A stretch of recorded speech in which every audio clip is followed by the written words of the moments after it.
Okay, so it's Disco Elysium o'clock, and I've got a couple actually. If you guys can bear with me, I've got a little bit of housekeeping to say before I dive on in.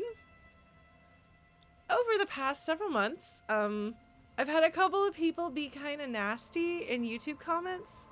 I had one person who was a Measurehead apologist, which made me uncomfortable, because there are certain political viewpoints that I don't want to give space to in my territory to talk about.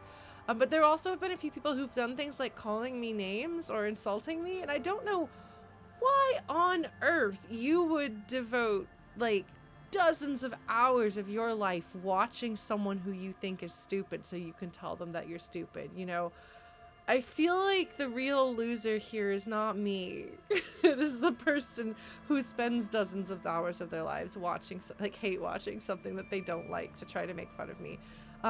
So, like, long story short, if you are one of those people and you are watching this, your comments have been hidden from YouTube. I don't know if you can see your own comments, but I can't, and nobody else can either. So, just FYI. That's not to say we can't disagree. I've had some disagreements with commenters, and that's fine. And there have been some heated conversations between other commenters on my YouTube videos. And generally speaking, those are pretty civil, so I let them stand generally. But if you're just gonna call me names, I'm gonna put you in the box. Otherwise, I don't know if I have any other updates. Oh yes, and a very important thing. Next week is American Thanksgiving, and I will not be streaming. So next Thursday, no disco. I will be eating excessive amounts of food with my family. So mark that in your calendar. I'm also taking Tuesday off because I'm going to be flying down a little earlier than usual to help my family cook. And is there anything else?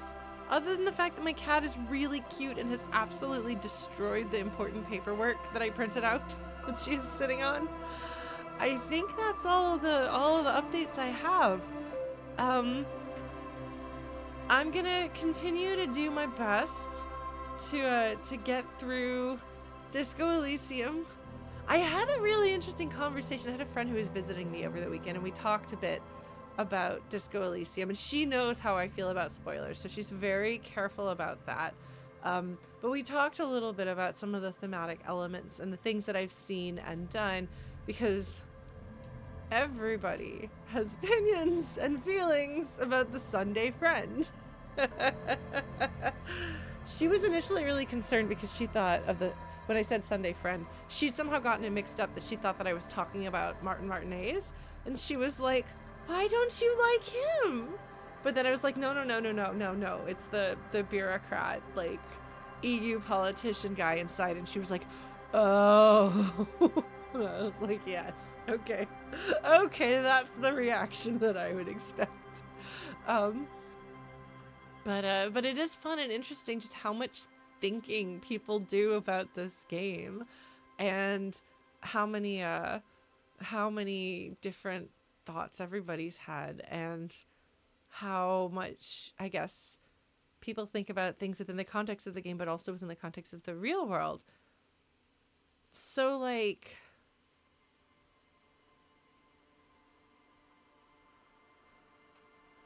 if, as a person who is creating something, you have set yourself in any capacity the goal of changing the world, the way to do that as an artist, as a creator, is by changing the people who engage with your creation.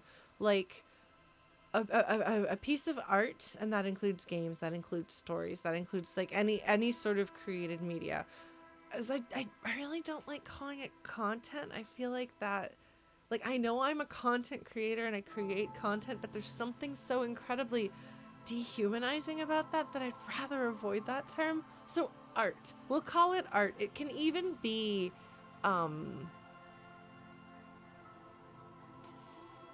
word for has to do with making money off of things, saleable product art. There's a word for it, and my brain is not offering that up. But that, even then, it's still art. Commercial. Thank you. That was the word I was looking for. Even commercial art is still art in some capacity, but especially if it is being created by somebody who has a vision and an intent, so that the purpose behind it is not simply to entertain and make money, but there is more to it, which I think we can all agree that the creators of Disco Elysium were not simply trying to make a commercially successful piece of entertainment. I think we can probably all agree that the creators of Disco Elysium had something to say and something that they wanted to do. And maybe the specifics of that we can disagree about, but I think it's pretty clear that Disco Elysium is a game with purpose. I don't know if I know the backstory of the creation of the game, other than knowing that apparently for several, a decade or so, somebody ran a tabletop game in this setting. So hence all of the layers and layers and layers of stuff. So creating a game like this is not going to heal people's illnesses. It is not going to put food on people at large's table. It's not going to immediately stop bad things from happening, Art does not have an immediate and direct effect on the world the way a more active form of expression is. It's a more indirect way of changing the world, because art can't touch the world. Art only touches people. And so through touching people, changing people, you can change the world. And I think that as an artist who wants to change the world, there's ways you can do that, but being aggressively political in your art, that your very engaging art, is one of those. When I think about all of the games that I have played in my gaming history, the two that most directly come to mind, politically speaking, Night in the Woods was... I don't think that was Night in the Woods' primary intent the way I think it is in Disco Elysium, but I think it is such a huge part of Scott Benson's interaction with the world as an artist, that even though it is largely, I think, a personal and emotional story about people, it's also very much educating the audience, if they don't already know these things, and getting people emotionally invested and thinking about things, and kind of this weak, undefined dissatisfaction with the world that a lot of people have, kind of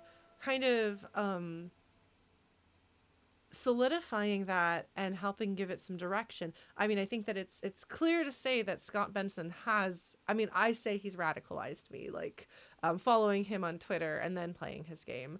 And I'm sure there are a lot of other people who found that.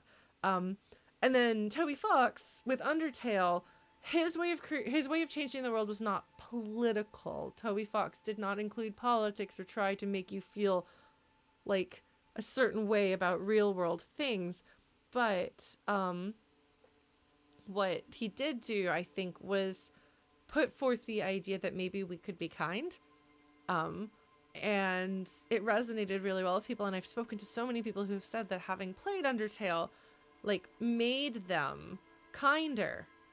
And in so doing, it made the world kinder. Toby Fox put kindness into the world.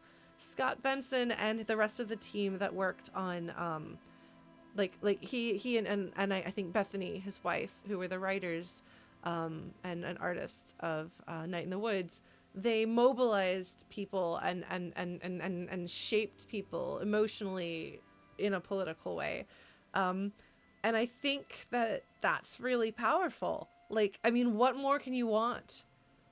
So Disco Elysium, I'm not gonna lie, it doesn't have, for me personally, the same kind of emotional engagement that Night in the Woods and Undertale and a lot of other stories have. I'm attached to Ocelot, and I like Kim a lot.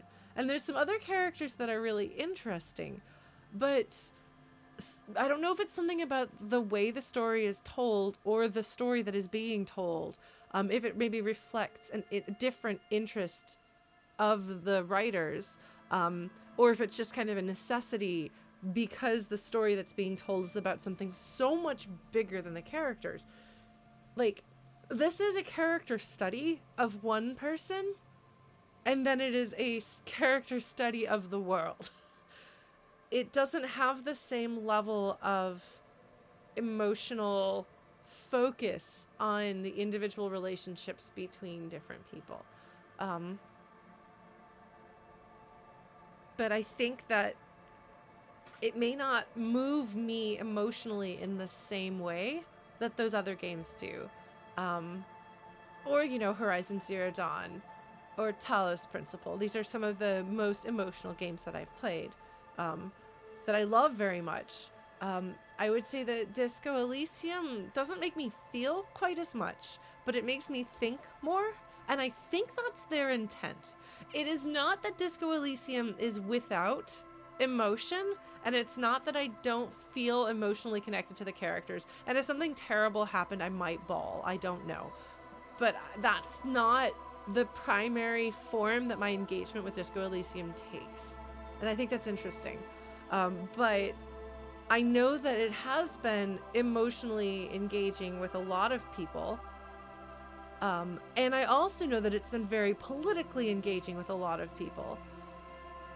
And I don't know in what way Disco Elysium can say that it is changing the world, because it feels like some of the people who are drawn to it, like, are already very politically motivated.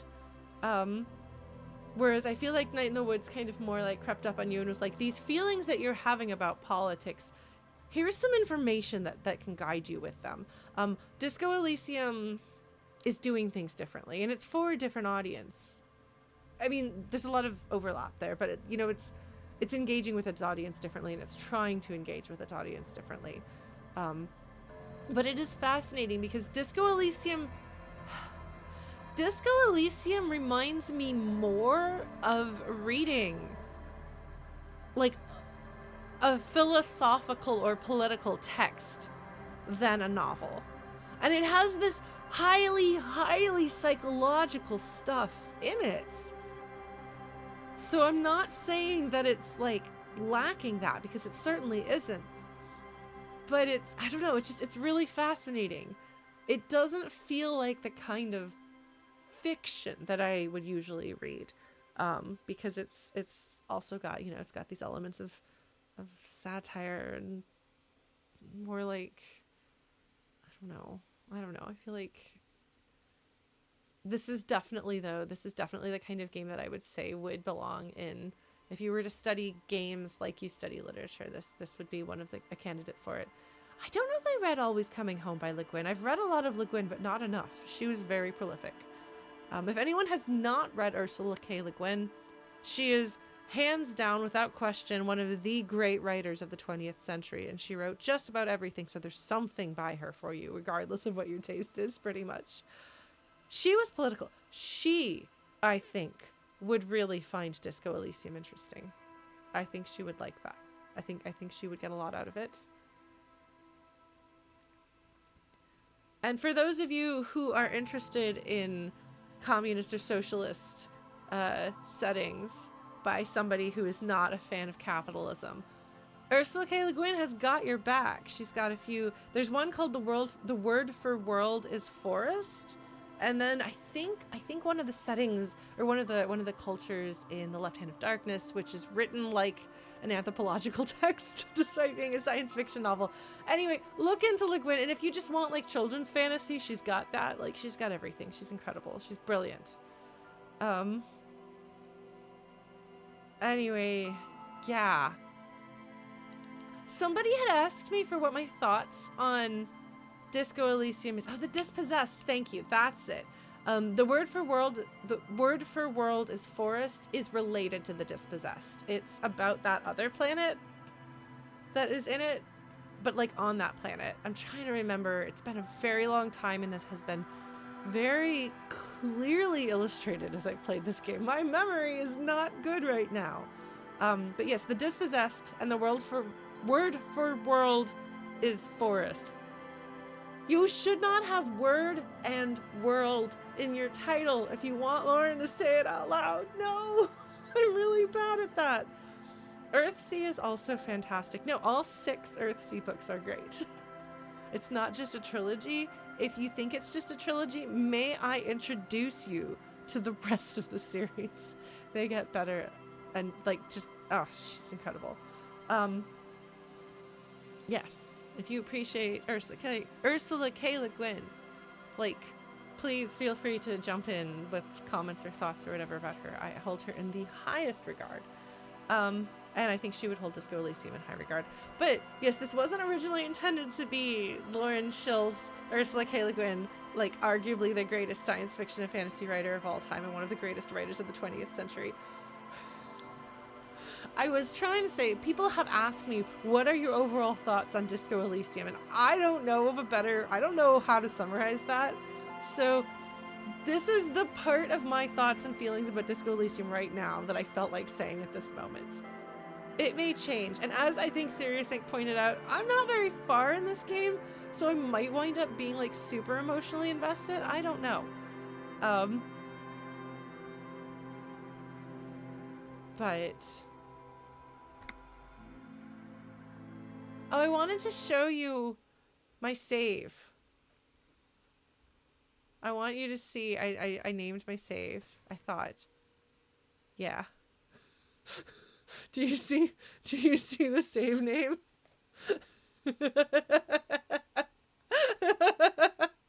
I thought you all might appreciate that.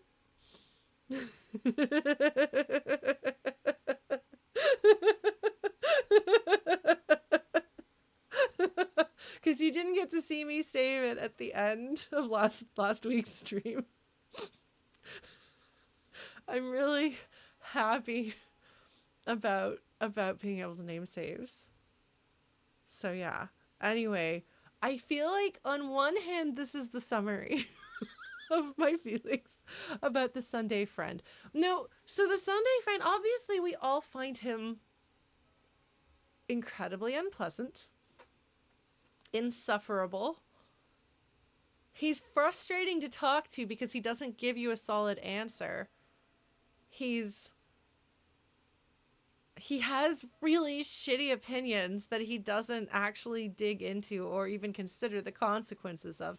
He speaks on the surface level of everything because digging any deeper than that would involve acknowledging the humanity of people around him, and he doesn't want to do that because that sounds like work and there might be feelings involved and we can't possibly do that.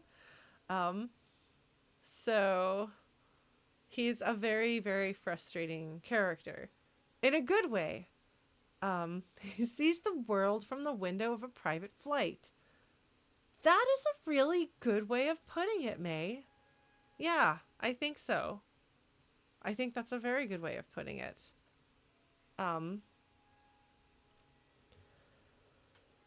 But yeah, so we talked to him about things, and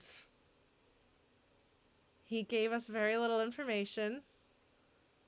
And I was thinking, is he here to try to fix things up?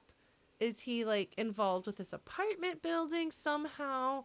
Is he here because of the like political conflict between Wild Pines and the Union? Did I get the name right? I'm really proud of myself if I did. But no, he's just here to hook up with a young artist. And there was something, okay, I usually try to just think through things myself. But folks got really excited about this and all wanted to make sure that I knew exactly what was going on here. And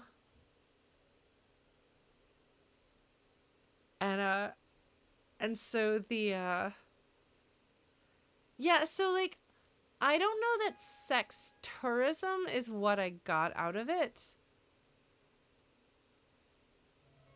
But I don't really know how else to classify it, and that seems to be the phrasing that a number of people use.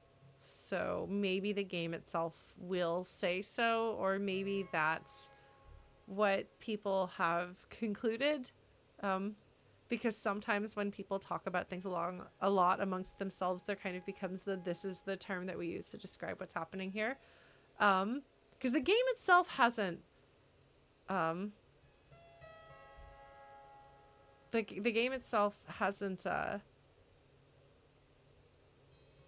mean, I guess the thing is that I don't know exactly how one defines sex tourism. Like, and I also don't know exactly what the nature of his relationship with Martin Martinez is. Like, it seems more like a sugar daddy type of relationship, Zulily. That's kind of closer to the impression that I got, which is not exactly the same. I mean, I think we could say that they're kind of adjacent, but the fact that there is an ongoing relationship of sorts between him and Martin Martinez, that seems to be kind of like a standing thing. I don't know, I don't know what the nature of their relationship is exactly. I don't know if Martin Martinez is a sex worker or somebody who fell into a sugar baby relationship to help pay the bills to get him through college, if that's what he's doing, or through school. Well, okay, so the thing is, Samovar, I don't know that he gave Martin the clothing.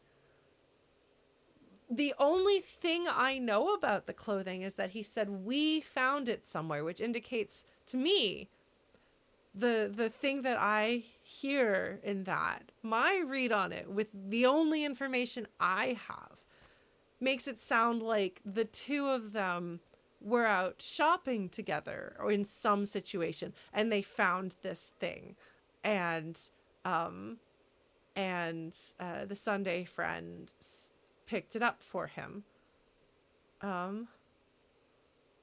So like the fandom seems to have concluded, perhaps based on information that I don't have, that the Sunday friend has specifically picked up culturally appropriative clothing that he has then asked Martin Martinez to wear while they sleep together. That doesn't seem to make any sense based on what I have seen in the game, because again, I've only been able to ask him about one article of clothing, which in itself is not the more insensitive of the clothing, and the Sunday friend even specifically calls out, like, I feel like this might be, I don't know. So yeah, so like I didn't pick up on that. And if it is in the game, if you go through with and ask different questions and get other information, then maybe so. People have stated it like it's a known fact. Which is, it's kind of a strange thing, because I don't know what to do with that.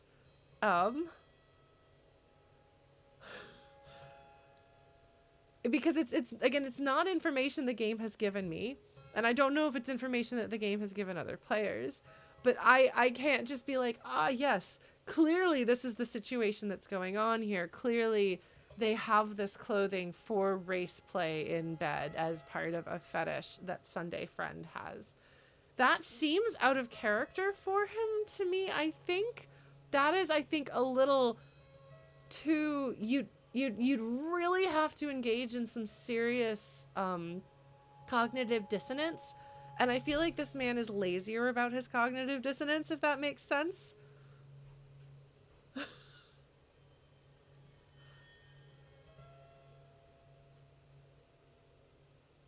Like, there are people who do have that kind of cognitive dissonance, but I feel like this man is more like just like coasting through, not having to think about anything too hard, and you'd have to actively not think about that. To square doing that with his spoken way of viewing the world. So I don't know where you folks got that from. If it is in the game, then it's in the game. If it's not in the game, then that's your reading. It's not what I can tell. I don't think I asked him about the hat last time. I think I only asked him about the robe. Did I ask him about the hat? I thought I asked him about the robe and he said I saw it when we were out shopping.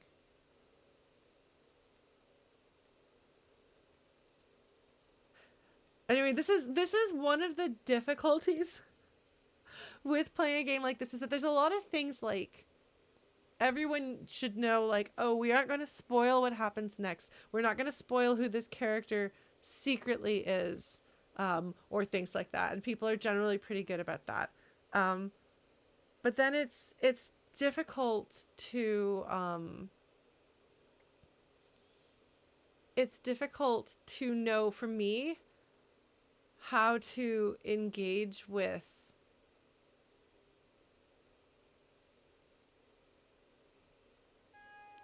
when people start talking about something in the game that isn't what I saw. I don't really know what I should do as the streamer in that case, because that's not information I have. And I could, I suppose, just ignore everyone who mentions that, and just not look at it. I don't know. I'm really genuinely not sure, because this doesn't usually come up in games that I stream. Usually it's a lot more clear cut. But here there's a combination of a bazillion different paths you can take on everything. And like a bazillion different details that you may or may not get, either because of the options you choose or the way the dice roll. And so certain things may or may not pop up. Like Ocelot's brain may not provide me with information that his brain was like, oh, by the way, this thing is this. Like, you know, Encyclopedia may give you something that I didn't receive. There's so many different permutations, is that the right word, for how to play this game, or the information you receive in this game, that it's just really complicated. I don't know what to do about that as a streamer. I don't know what to do. This is the first time I've really noticed it. So I'm not sure. So I'm just going to complain about not knowing what to do about it because that's all I've got to say on the matter. But yeah, my Ocelot is, yeah, it's possible that I didn't receive information. But yeah, so I'm generally trying to avoid receiving information that is not provided to me by this game. And I think maybe people have a hard time keeping track, obviously, of what I know and what I don't know. But I don't know. So I would just ask, do try to think before you jump up and get really excited about talking about something. Try to remember, like, oh, is that a thing that Lauren has seen in the game? And if it's not, even if you're really excited about it, bring it to stream spoilers and talk about it there. So that would be my request, if only because, like, I just kind of get stuck a little bit. Like, I don't know what to do. It's like I've received information and I'm just like, huh? Oh. Oh no. Do you see how long I've talked?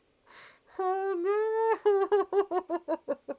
Every time this happens, I feel like it's a judgment against me personally. Good job, boys. Good job, boys. Good job.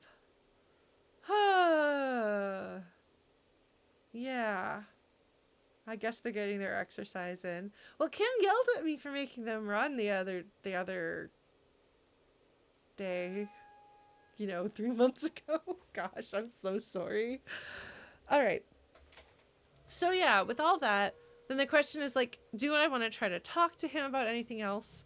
Which, as I said last time, he's pretty much, I think, the most despicable character I've seen in the game so far.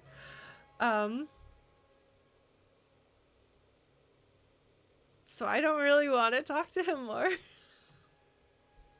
I feel like this is the most concentrated evil we've seen so far.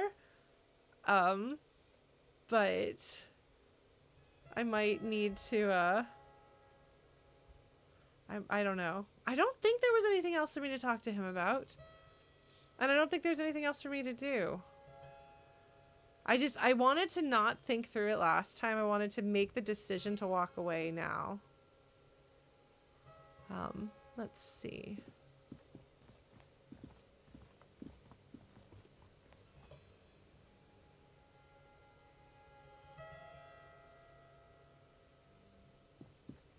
I am going to...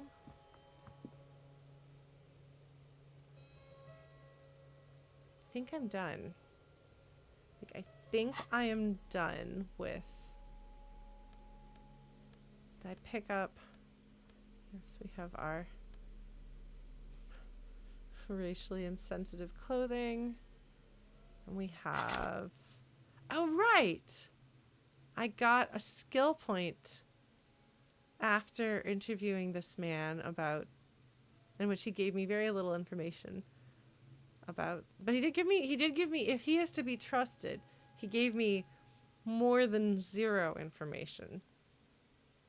It made it sound like it wasn't like a big lynching. It was more of a small execution. Hi, Chrono. You haven't really missed anything. I've mostly just talked a lot. How many skill points? Oh, do I have 4 skill points? I should probably put them in something.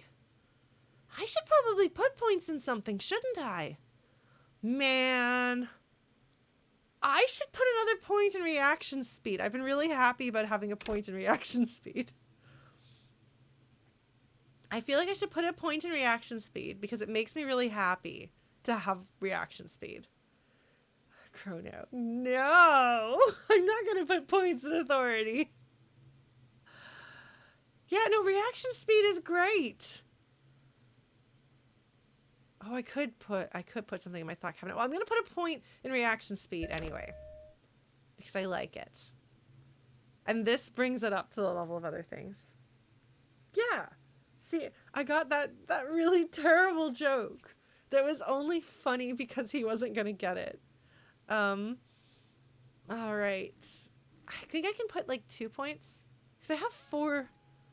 Yeah, I would love to put another point in Shivers, but alas, that's not gonna happen. Darn. Oh man. So the thing is, like, drama I can control with clothing pretty well.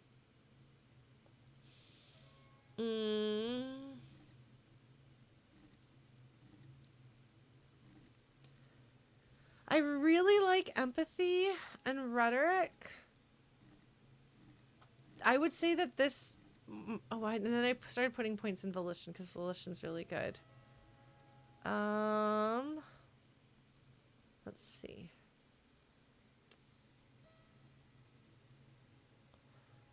Because I feel like I should put 1 more point in a thing. Well, you know what? We're going to accept changes in clothes.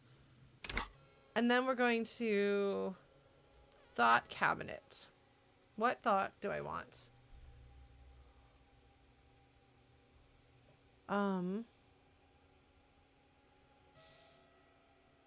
No, that's right, Chrono. We've done literally nothing.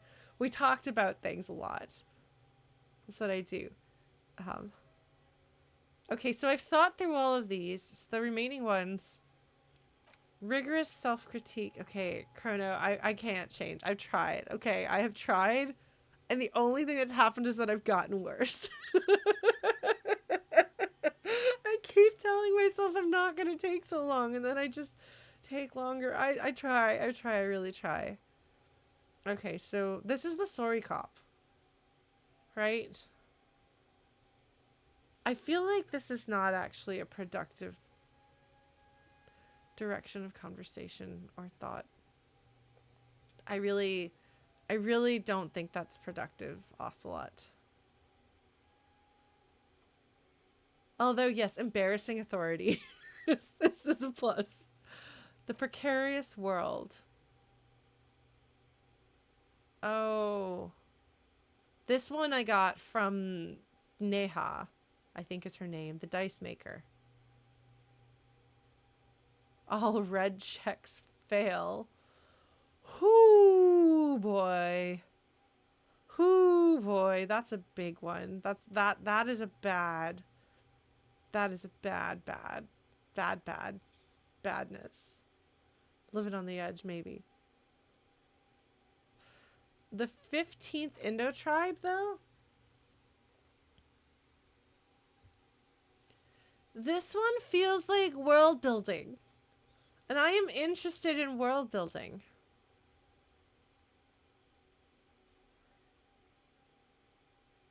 Yeah, no, this one did come from Joyce.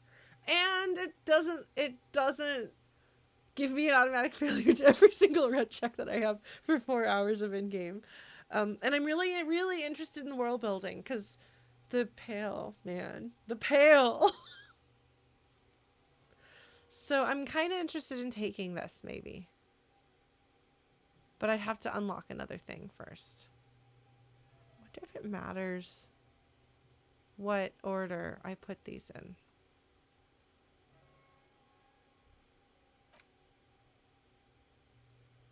Yes. All right. All right. Now I can internalize one. I'm gonna do it. Because again, I don't think this is a productive line of thought, my friend. Generally, just indulging in self-loathing is not helpful in any capacity. Can we take a moment just to say, you cannot hate yourself into a version of yourself that you can love. This is a saying that I've seen around. I don't know who the origin of this quote is, but I think it's a very good point. A lot of us who are prone to self-esteem issues tend to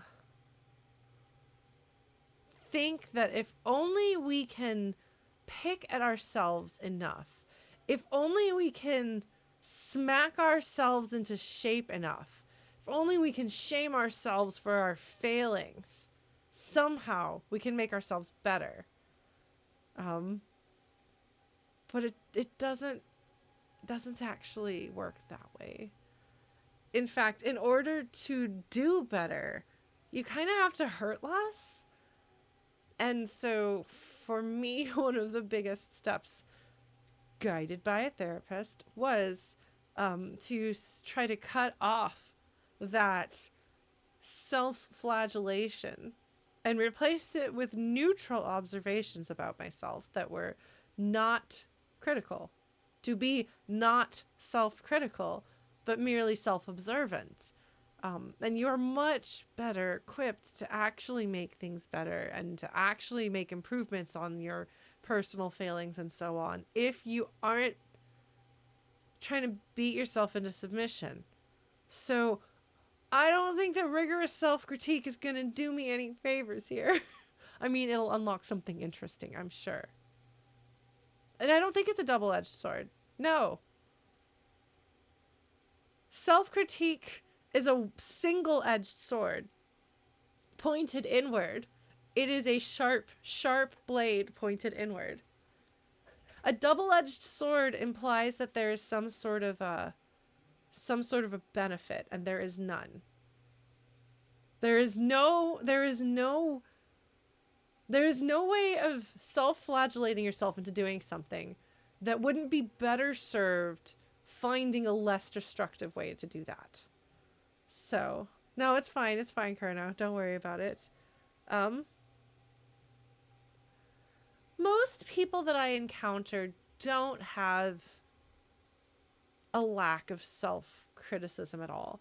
And I don't think self-criticism is the right word. I think self-awareness is what you should strive towards. So that you can become aware of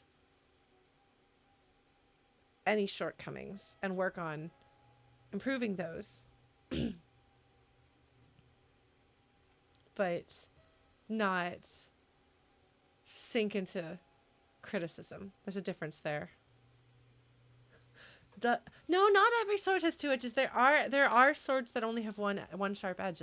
I believe. I mean, I'm not a sword person, but I was under the impression that there were swords that didn't. Yeah, no, introspection is useful too. Yeah, no, basically things that have you like question and observe and learn and think about. That's all good. But self-criticism is not necessarily, or even often, I would say, or maybe even ever, the most productive way to deal with something. Okay, I wasn't sure. I'm not, like I said, I'm not really a sword person. I've never owned a sword other than like for like cosplay. But those do not have sharp edges. They are blunt all the way around and usually made of plastic. Oh, man. Okay. So, we're not going to do rigorous self-critique. I'm not ready to take on the risk of all red checks fail. I think we're going to go with some world building from Joyce. Because I want to know. I want to know. I want to learn about it. So we're going to do this. You folks ready? You folks ready to learn about the 15th Indo tribe, and we'll see if we keep this thought? I'm going to do it. All right. Exciting. Very exciting. Yeah, so there's still a few more I can unlock. And then I'm going to have to start actually making decisions. But we are now working on a thought. Here comes the thought. All right, I don't think there's anything else that I can think of to see or do in here. I think I'm done talking to this fellow. Do I have any items I could make him look at to interact with?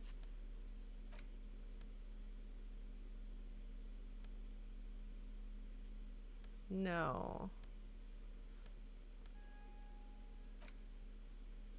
I feel like I'm low on tools. Did I have another tool in the past? No, I think this is all the tools. Oh, that's right. I've got my dice. I've got a gun. That's right. Oh, I've got some really interesting stuff. Okay. Kashi, I think it's safe to say it'll probably take me more than 6 hours to get through 6 hours of game. Are we gonna go? Are we gonna go? Are we gonna do this? Are we done? I think we're done. I think we're done. All right. Folks ready? If there is more to be uncovered with the Sunday friend, I don't think I have it in me to do it. So I'm gonna go. Peace out, buddy. Sleeping heals your health and morale, unlike real life. Sleeping does many things, but that is not among them. There's a bird? There's birds.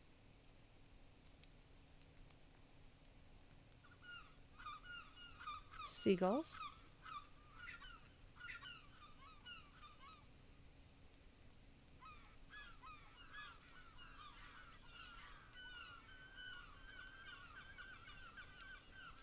I suppose that's true. It did help my depression. No, but there were other birds like that. I don't think they have grackles here that I've noticed, but I'm also not an expert, and I know there's more kinds of grackles than just the grackles that I knew in Texas. Yeah, it's late night. Oh, okay, 23. That makes it... Oh, it's at 11:15?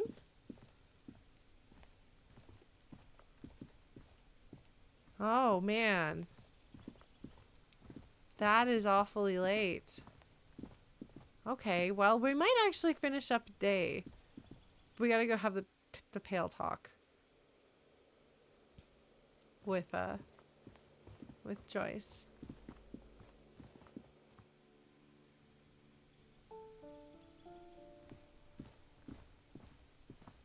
The kids are still here, of course. All right. Let's go deposit Kim, shall we? Hopefully we won't get like horrendously mugged or something without him. Oh, good, Violet Square. I just, it's really interesting.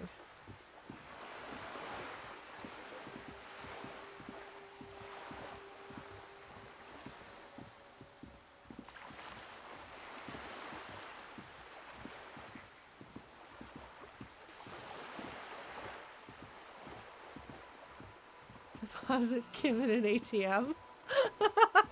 I was more thinking tucking him into bed. Like, pat him on the head.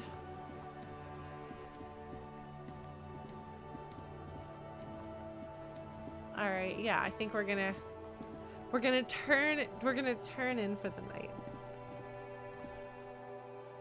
Read him a bedtime story. It does seem more in character. Wait, hold on. Nobody's in here. I can take a look around this room. There's nobody in here, right? There's some money I could take. You were probably gonna have to, like, debrief. It's a bowl. There's spit in it, reeking of tobacco. Photos of men in overalls, toting guns and Union placards. Interesting. You see hawthorn bushes outside. What is the Ocelot? Why are you excited about hawthorn bushes? I don't know.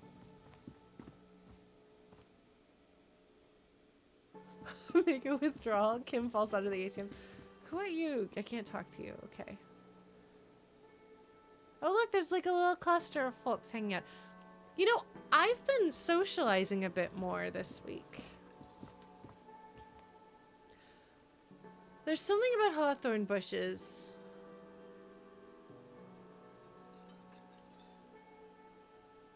And I can't think of what it is.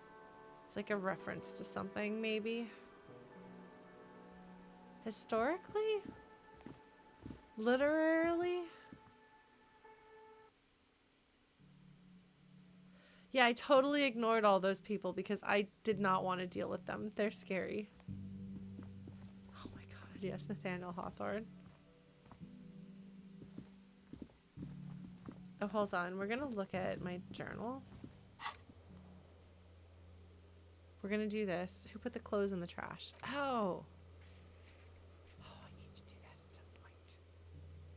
That's a good question. Yeah. Okay, that I should be able to do in a day or two. Close the water lock on Wednesday, yes. I need to come back. Sorry, I'm just going to take a look at this for a minute. Find out who's the lady driver and where's her lorry. Okay. God, I'm so glad that the game keeps track of these because I don't remember a lot of this. I'm sorry. I thought my memory was getting better, but it's not.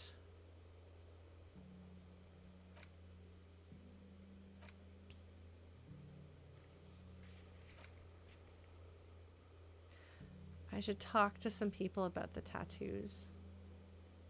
I could have shown that to the Sunday friend and made him really sick. This might take some time. They're like, don't expect to do this immediately. I don't need to sing karaoke, but... yeah.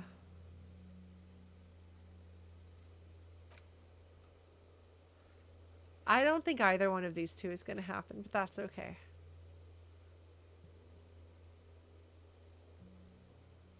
See, I can't take the boots now because Kim will know it's me. Oh, man. Wait, what have I done? Oh, that's my most vast oceanic soul. Okay. Yeah, I think not having corpse boots. I mean, it means that when I go to fight the final boss, my defense won't be as high as it could be, but that's alright if I put sufficient buffs on my character before going into combat. I should be alright, even without the best armor in the game. It's like the Mewtwo armor in Horizon Zero Dawn. Oh, man. Anyway. That's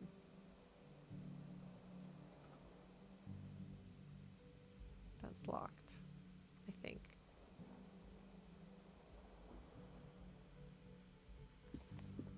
See if Kim have anything to say. Yes? Oh, I need my points in Inland Empire. No.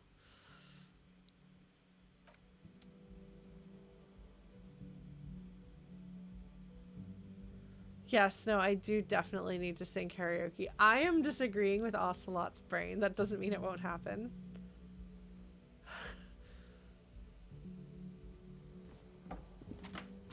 See you in the morning, he says. Okay, so I've got to go in here for now. Oh, so he waits to see you go. So you can't just say goodnight.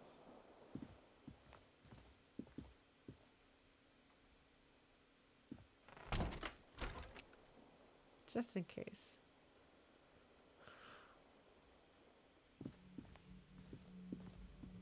Hopefully he doesn't hear me. I closed my door just in case. Startled my cat. Did you see? It just said you need to sneak out. And I'm like, oh, I could sneak out. I could sneak out. And I could sing karaoke. I'm gonna wait. Anything that I want, like Kim's insight on a conversation, I'll wait until I have Kim. So I'm not gonna ask Garta about that. I don't want Kim knowing I'm up to shenanigans.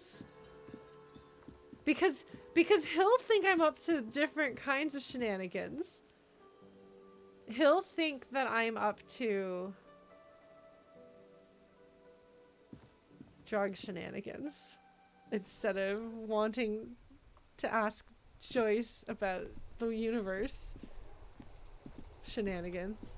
Oh my god, remember when I got morale up for patting the mailbox like it was a dog? Do you remember that? I remember that. At least I think that's what happened. I might be wrong. Oh.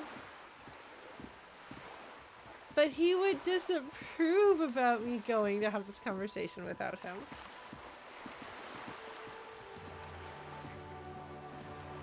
Oh, I really like the music in this game so much. Always pet your mailbox. I don't really have a mailbox though. I live in an apartment building, so we've got like... I mean, I guess I could go down to where all the mailboxes are in the mailroom and just like pat the metal plate for my apartment. Joyce doesn't believe in sleep, does she? Is she still up? Or am I too late? She's still there! Yes!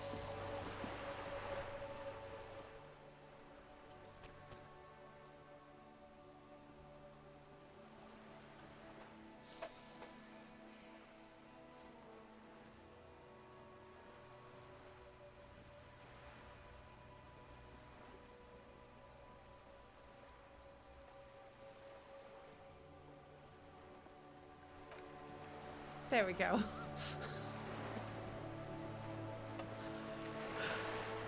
Amazing. All right. Are you ready for the Pale Part 2? I think this is going to be the Pale Part 2 anyway. For all I know, Joyce is going to be like, ha! That's what I said to get you out here. Get him, boys! And then like the Ninja Turtles jump out from nowhere and like tie me up and throw me below deck, and then I get carted off to... I don't know where I'm going with this. I'm really good at Inland Empire, folks.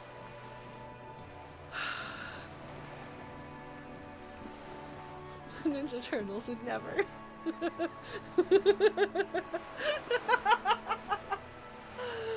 Oh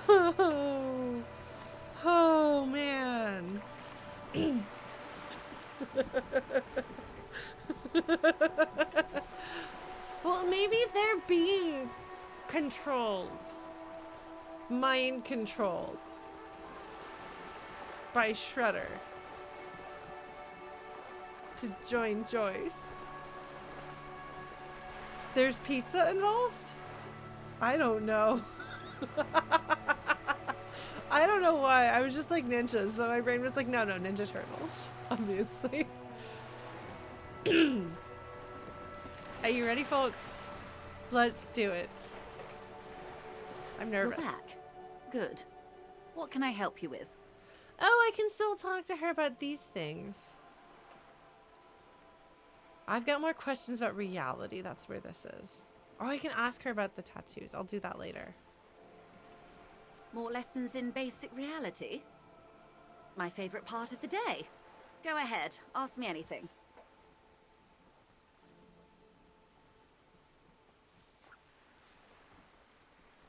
This might just be like a little tiny bit of nothing that they threw in here. Just like, by the way, there's one little tiny tidbit. Or it could blow my mind open. I'm pretty sure that any thoughts that I had about the Pale I've already said. So, do I have anything else that I want to say about the Pale before we dive in? I'm just really curious if they broke the world, if this is like an alternate dimension that wasn't supposed to exist, but something wrong happened. Like, just like, what?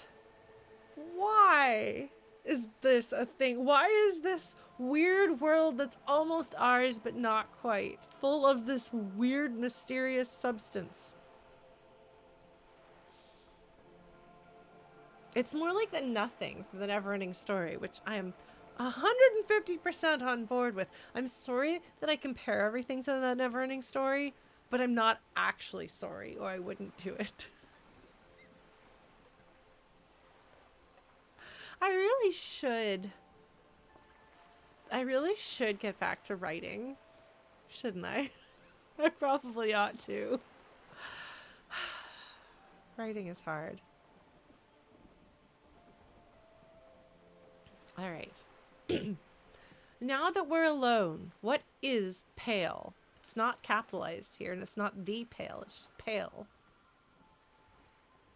Are you sure you're sure? Your colleague seemed adamant. Joyce is respecting Kim here. I appreciate this. And I'm really curious. I have no idea why on earth would Kim not want me to ask about something that exists in the world around us. It is presumably some measurable-ish thing that exists, like conclusively something is there, or rather not there.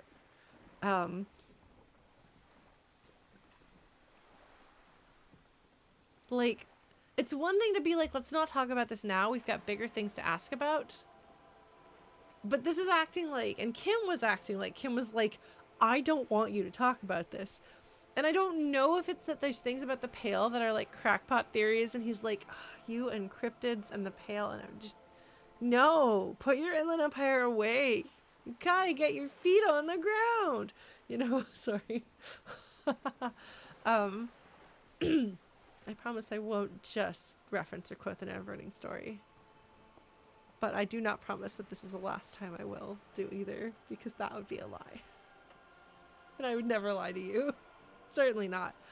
I'm really fascinated. The fact that Kim doesn't want me to talk to her about it, and that she picked up on it, that it wasn't just that Kim was like, don't talk about it now. Just don't talk about it. I don't know.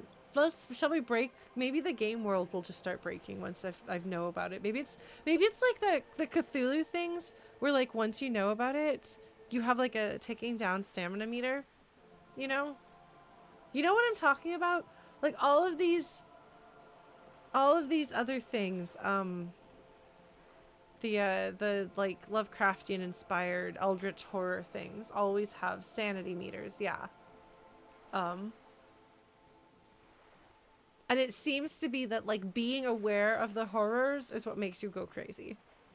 So if you just don't know about the horrors, then, like, the horrors might eat you, but you don't know about them. So at least you didn't go crazy before you got eaten by eldritch horrors. Which... Oh, Bloodborne has that too. Yeah. Okay. This is why I'm never going to play Bloodborne.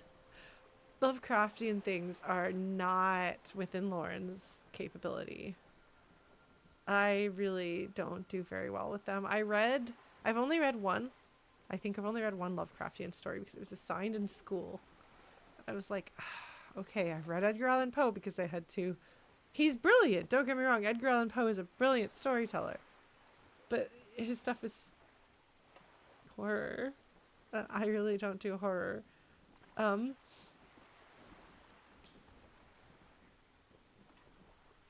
Yeah, Eternal Darkness has eldritch horror, Lovecraftian style. I've read one Lovecraftian story, and it was The Color Out of Space. And I don't know how he managed to make color scary in a written story, but he did. It was scary. I had a nightmare about the story about a color. So, like, good job, mister. He was kind of a horrible person, as I understand it, but there's like an asterisk on that. But he sure did write a scary thing. Yeah, well, it seems like the Lovecraftian horror sanity meter type things always do weird stuff to mess. Like, they make like gameplay mechanic, like what's his name? Psychomantis style stuff. Oh, was Lovecraft friends with the Conan writer, or were they just like writing at the same time? That would be really funny. Oh, now I want to think. Now I'm like imagining like a Lovecraftian hero and Conan going on an adventure. Oh, they did official crossovers. That's adorable. Putting aside like concerns about Lovecraft and his works, but oh, you know, if there was a person who could adapt that, Nick Cage could be the person. He's an interesting fellow. So yeah, I kind of wonder if there's something about that with the Pale, and that's maybe Kim is like, knowing about and studying the Pale can make people go crazy, and Ocelot's barely holding on, so let's not push him too far in the direction he's already going. The Pale could be a color out of space. You don't know. Anyway, as was pointed out, I don't have any way to back out at this point. I can say yes. What is the Pale? A shade of beige that should not exist. Okay. The Pale is the most dominant geological feature of the world, Detective. The separative tissue between the Isolas.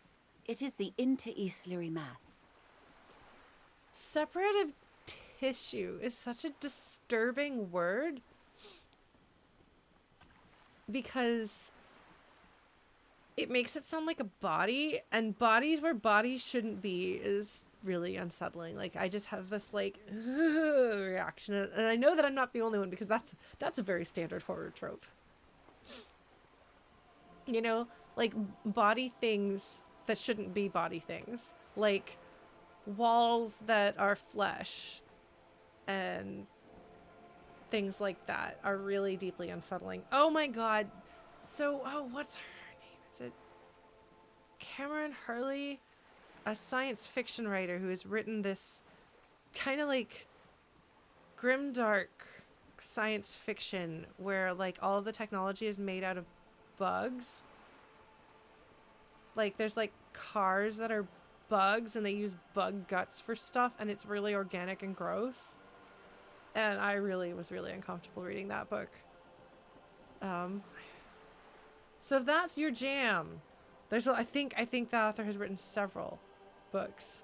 So You can read bug gut. Biopunk, maybe, yeah. That might be the genre. All I know is it's not for me. But, yeah.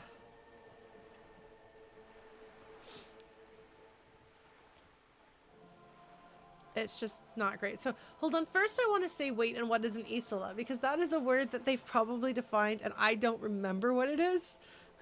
So that's fine. Ocelot and I will just ask all of these questions, and maybe between the two of us, there will be a brain cell to hold on to this thought. What is an Isola? Isola is a Messinian word for a continent of matter, enveloped on all sides by the Pale. Also, isolation, or landmass. We used to believe there was only one.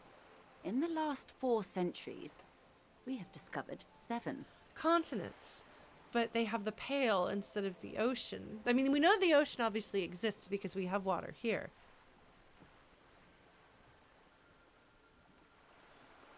So we used to believe there was only one. It's an interesting thing because, like, who is we? I really want a map of the world so that I can wrap my head. I'm struggling so hard to wrap my head around this. Messinian. I'm trying to remember which real world country that relates to, if that is one of the countries and not like some person. Yeah, I thought it was something about islands and that we were gonna have. What are they called? What are they called?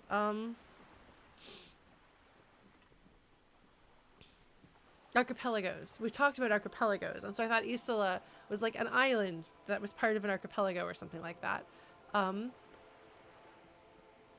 But apparently it's related to isolation. It's interesting. It's just a very interesting word choice, and I kind of wonder how this works in other languages. Who is we? 4 centuries, we've discovered 7. So there are, depending on where you grew up, what country you live in, there are different numbers of how many continents there are, which has been very interesting for me to learn, because I learned there were 7 continents, including North America and South America as distinctive continents. But apparently a lot of Central and South Americans only know of one continent that is called America.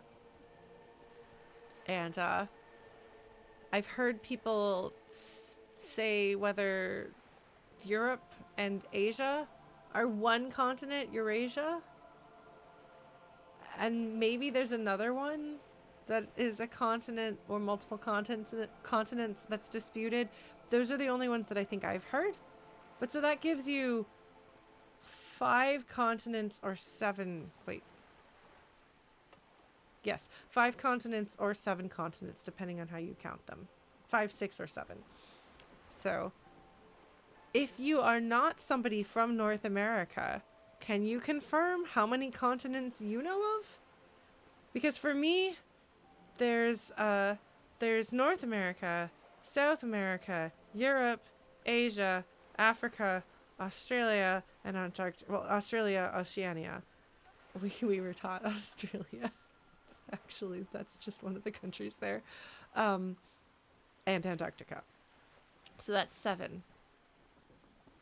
But I'm curious what other parts of the world know. So if you have a different one, I'm curious what those are.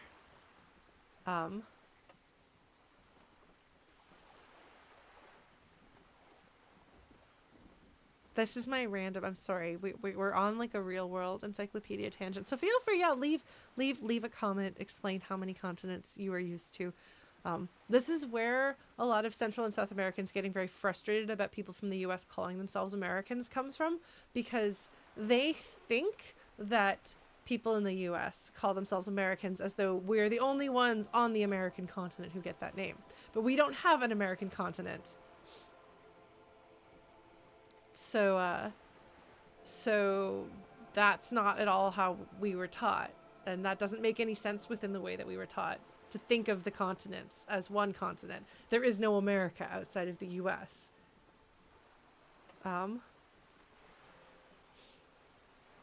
So that's been an interesting thing to talk to people. So that's part of why I've shifted to calling it the US instead of calling it America, as I've started speaking to more people outside of the US and then moved out of the US myself, because a lot of people in other parts of the world don't call it America. So it's easier to call it the US. Oh man, see, this is fascinating. Because I don't think that the continents are strictly a geographical feature. Geographical, yes. But not necessarily geological. There's politics involved.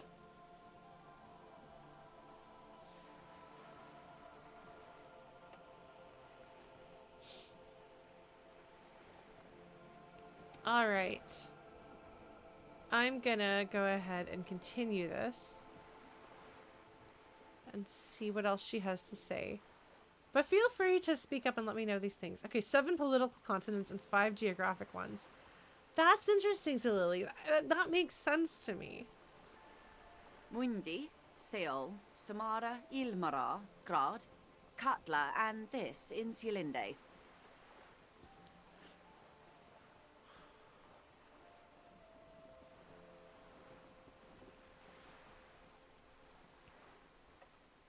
I thought these were just like countries. That there were a bunch of countries. But these are the names of the land masses.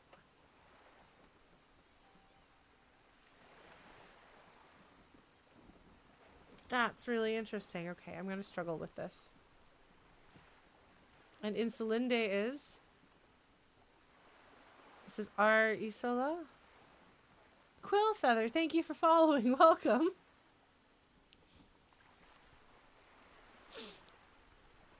An oceanic Isola. It comprises mostly of water. Muindi is the largest, Katla the coldest, Insulinde the bluest. What can I say? Each is perishing and dear. That sounds like she's quoting something. Perishing and dear.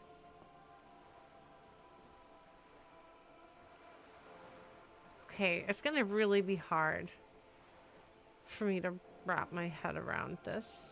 Like, I feel like I need to have, like, notes. I feel like I need to have a map and notes and write it down, and maybe I should be. Because it's so alien. And even the terms they use to talk about things, I don't have any direct comparison within what I know, what I'm familiar with.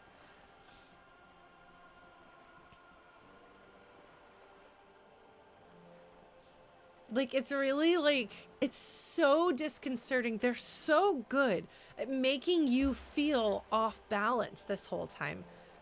And it's so hard to figure it out because there's just enough that you can grab a hold of because it's just close enough to the real world that, like, these countries, I'm like, oh, they have an analog in our real world. But I can't quite hold on to that. You know, I'm like sort of trying to guess it, but it's not quite the same. And the way the world is set up, like the fact that there are 7 Isolas, I'm used to 7 continents, but they're not quite the same, so I can't quite map them to each other. Yes, it's disconcerting. Like, it's definitely intentional. Like, it is not an accident, and it is not bad world building or bad storytelling that I am so thrown off balance. It is intentional. They have set this up specifically, and it's a great excuse for them to introduce you to this alien world by giving you a character who has forgotten it. It's a tried and true technique. Give a character amnesia, make someone an outsider. Like, there are ways of doing this. It's very effective.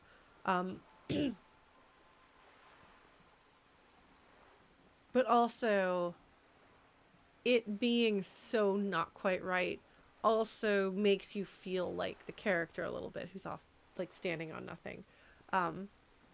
Which I've talked about before, so we'll spare you that rant. But it's very interesting. All right, so I have only one question here. Okay, what is the Pale like? Achromatic, odorless, featureless. The Pale is the enemy of matter and life. It is not like any other, or anything in the world. It is the transition state of being into nothingness. It is literally the nothing from the Neverending Story. I'm sorry. This is very similar to that. So I can ask questions, and I'm going to ask them all. Is it here? Look around. No, detective. We're safe. It begins there, 6,000 kilometers to the north, and even more to the south, east, and west. You are in the middle of the Isola. Okay. But it is not safe to go to the edge of the world. Okay.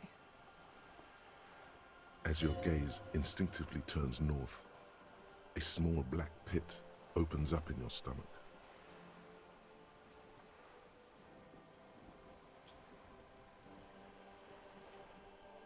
This is probably what Kim is trying to spare me from.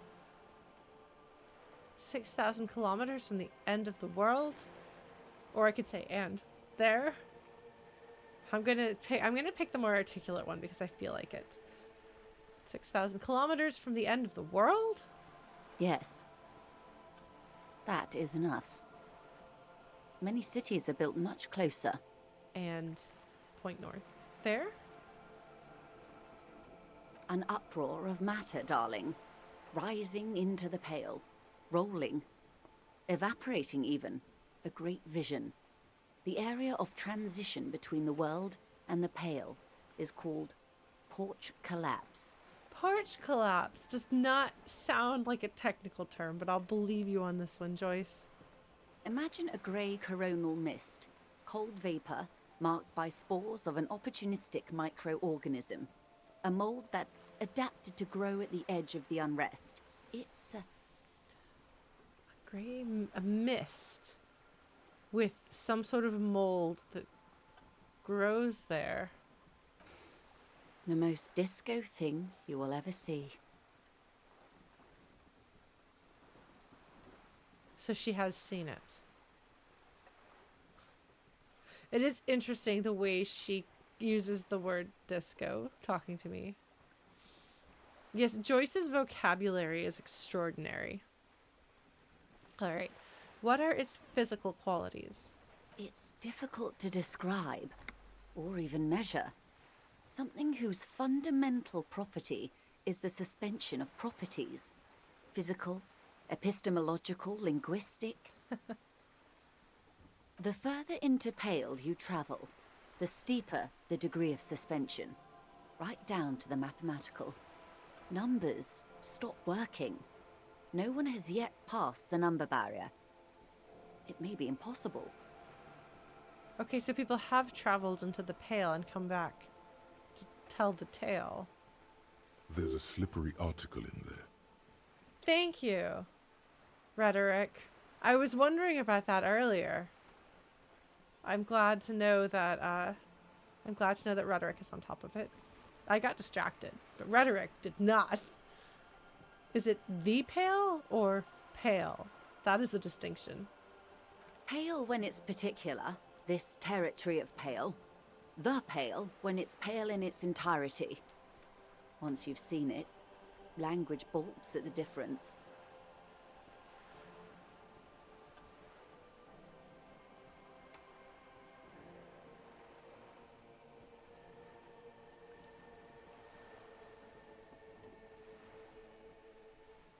So is it slowly consuming reality? If we're surrounded by Pale, how do you get from Isola to Isola? Oh, it is so difficult for us. Her lungs deflate. Her words sound like a sigh. Okay. It is possible to force dimensions on the Pale. In modern times, we can even compress its latitude, bouncing radio waves from one end to the other, shortening the path. By putting radio through it, we define it, and by defining it, we're able to cross it. What? I mean, I guess it doesn't actually have to make real-world scientific sense. But it is still hard for humans to navigate the Pale without getting lost. Or having our minds damaged. The Paledriver. The Paledriver. I want to go talk to her again. Or dig through my memories of what that conversation entailed, because she's definitely lost her mind. And I believe she's talked about things, but she drives. Too close to the Pale? I wonder. I'm going to ask. The Pale can damage the mind? Extensively. How? Some say the damage stems from extreme sensory deprivation. Others argue that Pale somehow consists of past information that's degrading, that it's rarefied past, not rarefied matter. That is really interesting. And it sounds more like something that would happen with technology versus like the world as we know it. They call it the blend over of the self. The Pale does not only suspend the laws of physics, but also the laws of psychology, maybe history even. The human mind becomes over-radiated by past.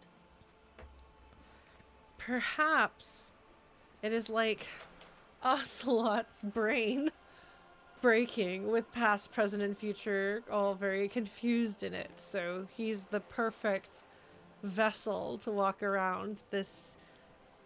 Because of this sort of thing, I would assume, oh, this setting must be created for this character. But I know it's not. It just thematically fits so well. So I assume when they developed him as a character, they had some of that in mind. How can we make him mirror some stuff about the Pale?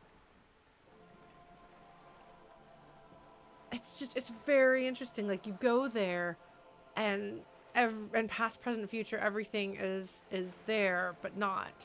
It's hard to explain. It's very interesting. And my brain is so used to people trying to make their science fiction make sense according to real world understanding of things, that my brain is like trying to be like, but how does that work? But you can just have a thing that just doesn't. You can just say this exists in my world, and it just does. And this is how it works, and this is what it does. And rather than trying to define or explain it by the limitations of our world,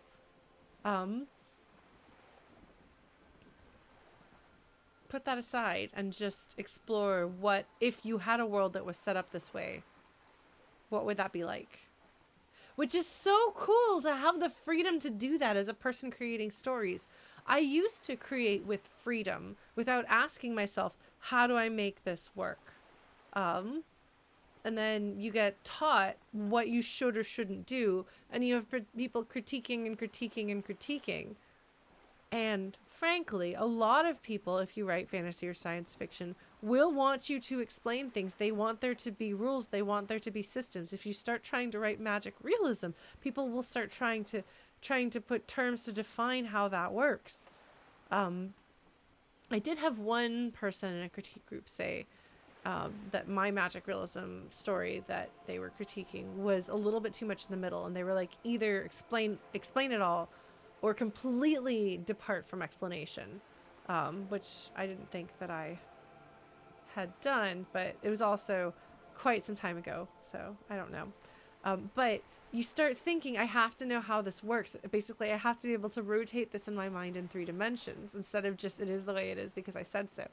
And part of that, I think, is just the specifics of how my brain works, because we all have our own unique brains that work in their own ways. Like in my case, I struggle to design characters, for example, when drawing, if I can't think of like how their clothing goes together and why they're wearing the articles of clothing that they're wearing. So a lot of JRPG costume designs are just completely the opposite of what my brain works with. I have a harder time drawing fan art of those characters, for example. And if I design characters, they don't have that. Which in some ways is a limitation and in other ways can make things feel lived in.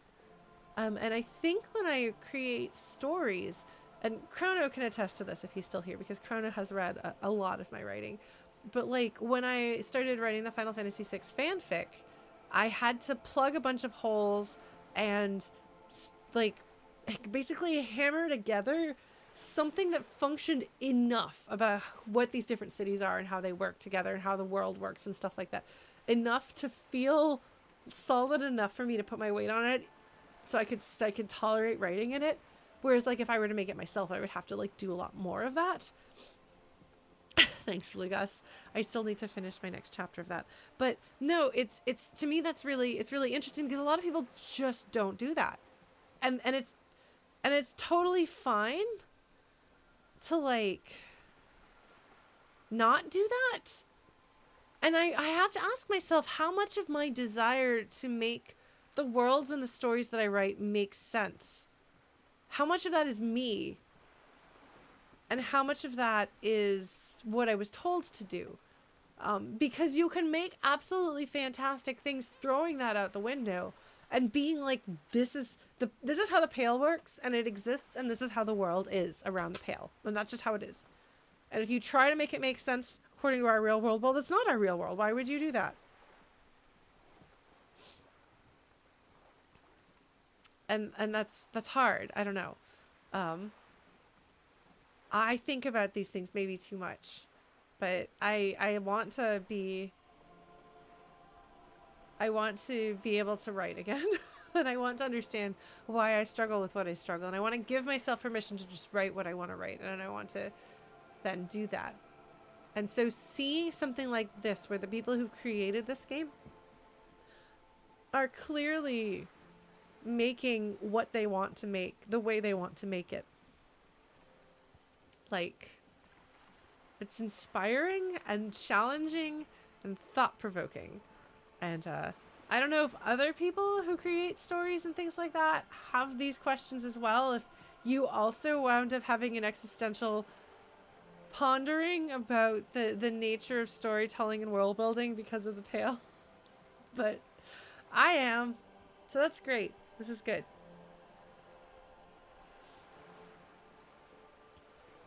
Who says and who argues? That's a good question, Rhetoric. She's talking about they call it this. Others argue this. Some say. Who is it that is having this conversation, Joyce? Who says and who argues? The logical positivists say, the dialectical materialists argue. And like, to have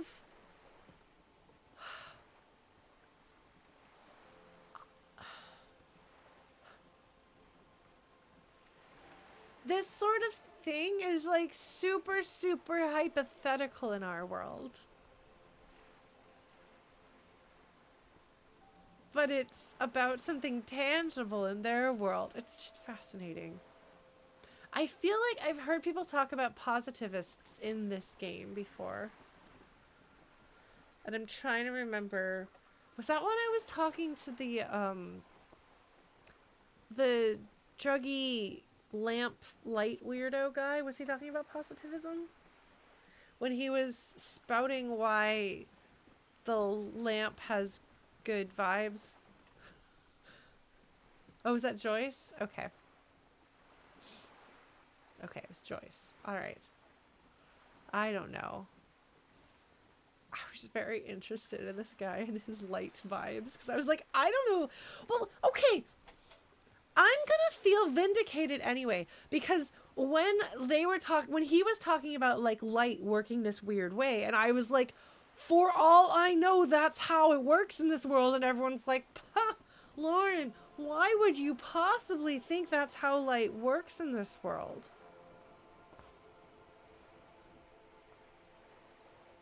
The Pale exists? Who's to say that any of the rest of this weird ass shenanigans exist or don't exist? Like, in a universe where the Pale, this unknown, undefinable thing exists, then like, who's to say that, okay, Roy in the bird's nest, his weird ass vibes from light woo-woo isn't real.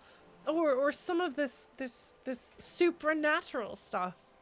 Like, we can't define this world in the terms of what's normal and real in our world, because it's not our world. Once you've played through the game and you come to see what the norms are in this world, then you can say. But this is my first playthrough. I don't know. A giant flying purple hippopotamus with pink fairy wings could come flying down, and Joyce could be like, oh yes, have you met the Hippoflights yet? You know? It could happen. It's probably not gonna happen, but it could happen.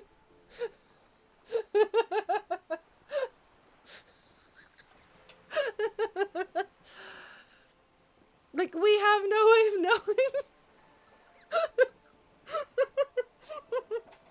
There actually was in the 80s, I can't remember, what were they called? Not the Wobbles, the something. There was, when everyone was trying to make like Smurfs and Care Bears and things, there were these creatures that were like kind of like a combination of two animals.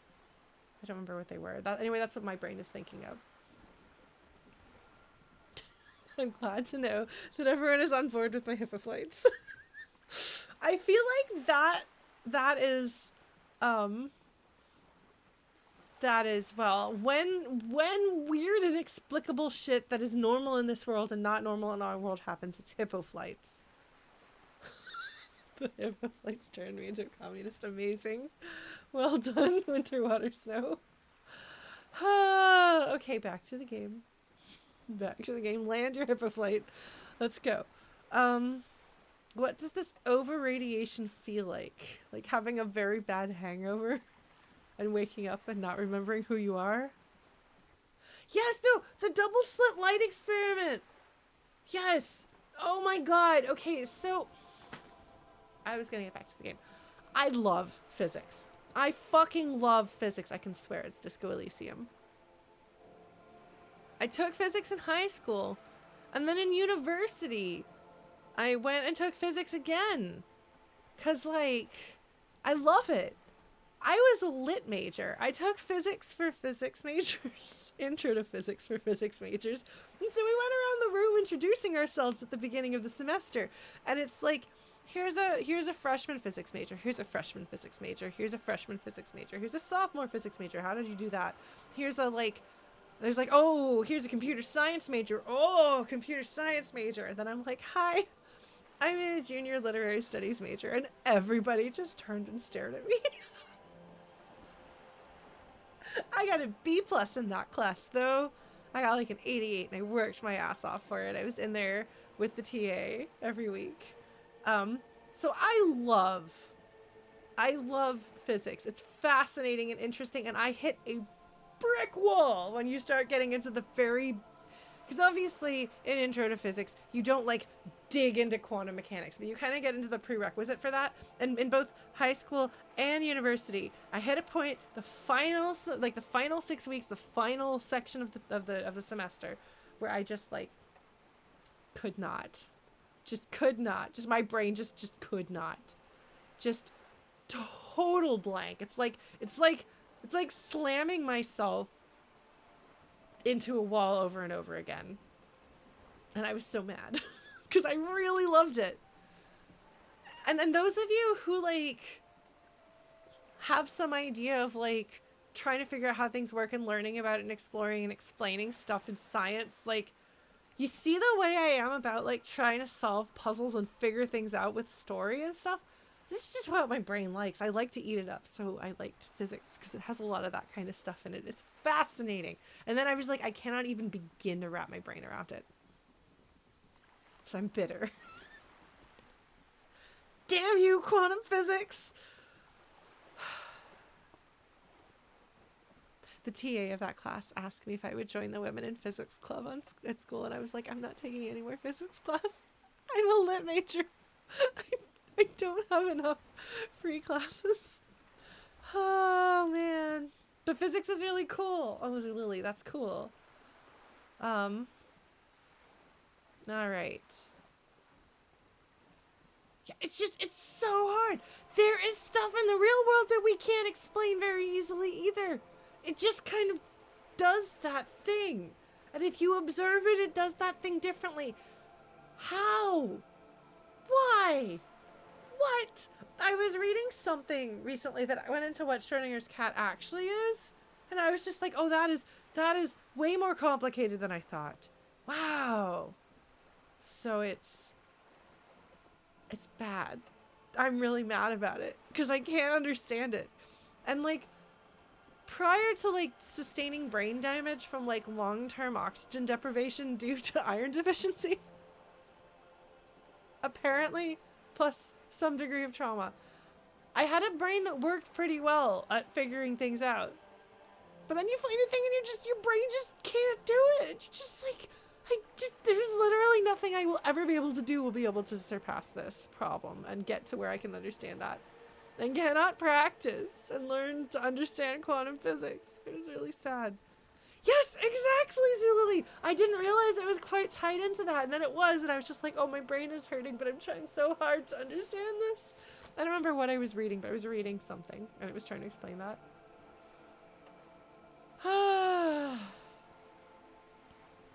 I did enjoy calculus, but not the doing of it. I really enjoyed the learning of it.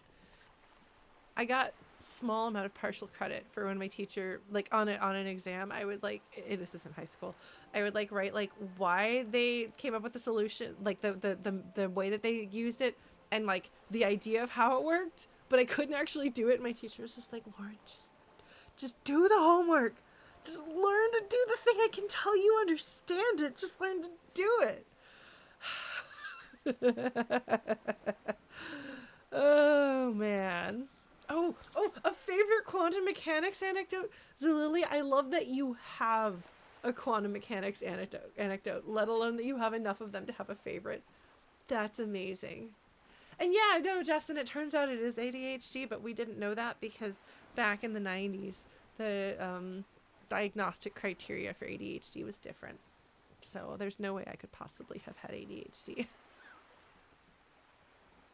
I could have done so much better and been so much less stressed. I could tell stories. But alas, did not have that.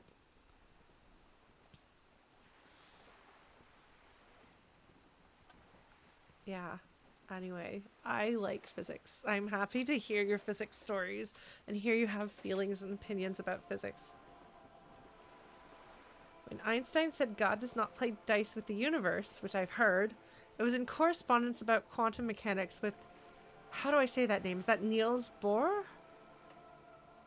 And Einstein was wrong. God does play dice with the universe. I mean, the thing that he was saying that about, I guess he was wrong. Nils. Okay. That's, man. Yeah. So interesting.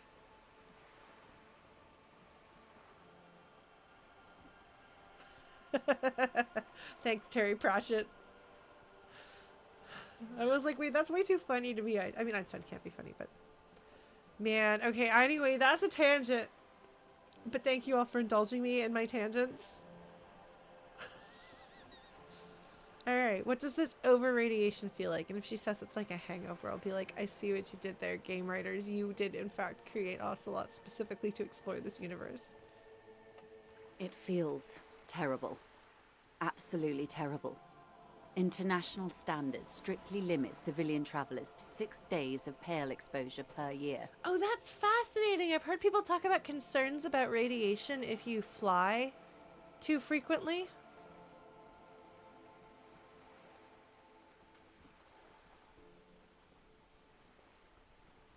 It's more for her. Way more.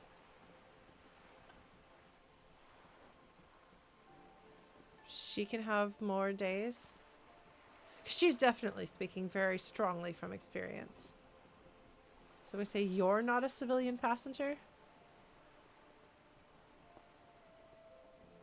No, nameless detective of the Citizens Militia. I am a member of the Entropanetic Business Class. I'm cleared and trained for 22 days of pale transit annually. Cleared and trained. Wow. I do love this. I love this like everything about Joyce's dialogue is just delightfully written. Like the writing is just so good. Having her harken back, like she is telling you personal-ish details about herself while reminding you that like she does not know who you are. And so that's entropy, like chaos, like but it's interesting that it is a business class. See, it's funny because on airplanes you can fly business class, which means that you get to fly better, more comfortably than everybody else because you're a business person who flies more and therefore wants to be more yeah, I realized chaos is not exactly the same. Decay, yes, entropy is like things going to their end. Yeah. Isn't it like atoms stop moving and everything? Just existence just stops, that kind of thing.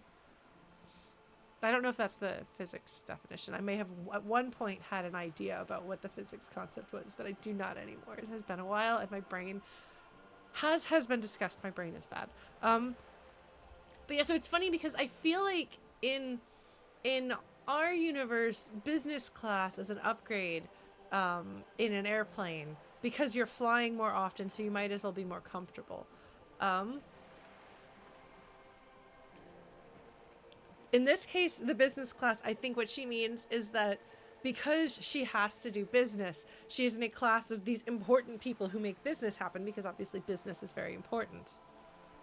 And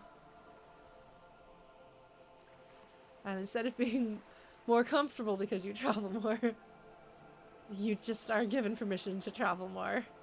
I wonder if this is like one of those things like getting more radiation where there is going to be a toll on your body one way or another with you doing this.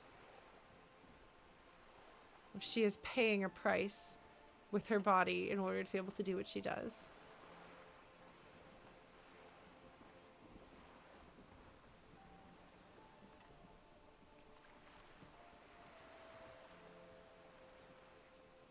Perhaps that explains her strange pining after the revolution. Some degraded early memories. Ah! Okay. Someone else you've met may have been exposed as well. The strange grey-haired woman in her lorry. Thank you, Logic, but I did pick that up already. But thank you. I'm glad that you're here to make sure that Ocelot knows this thing.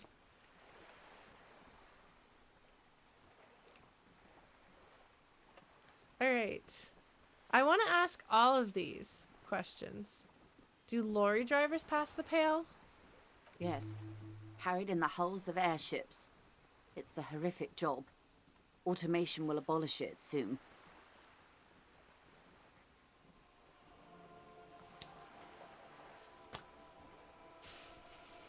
Did you know that on a number of American airlines, including American Airlines, you cannot fly with a pet in the cargo hold unless you are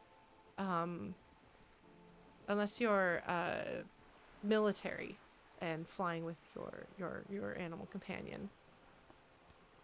You have to be able to fit the pet under the seat in front of you, or you can't fly with them.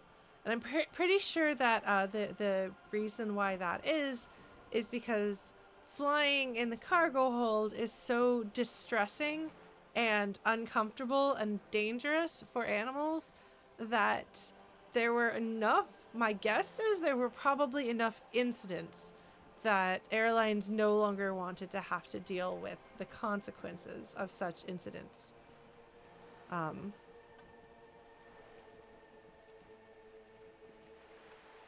If you actually stop to think about what it would be like to have that experience without the context of what's happening or anything like that, as that animal, it's pretty horrific. So I can understand why that is the case. And I know that that's difficult because how do you fly with your animal? And like animals can be put in the cargo hold if they're being flown like to be adopted elsewhere and things like that.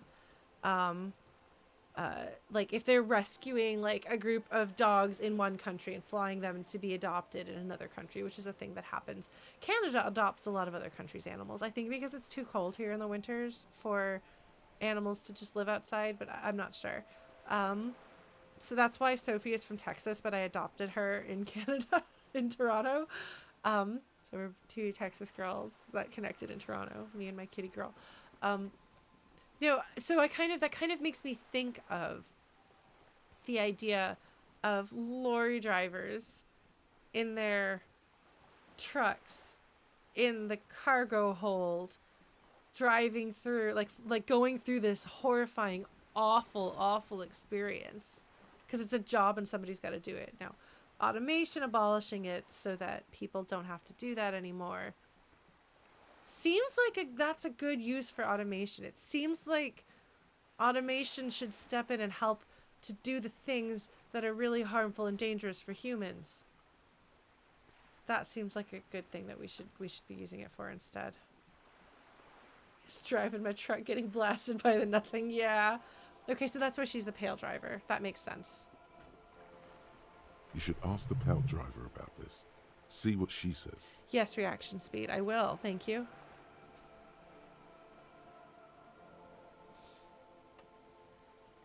That poor woman must have stories to tell, like you wouldn't imagine.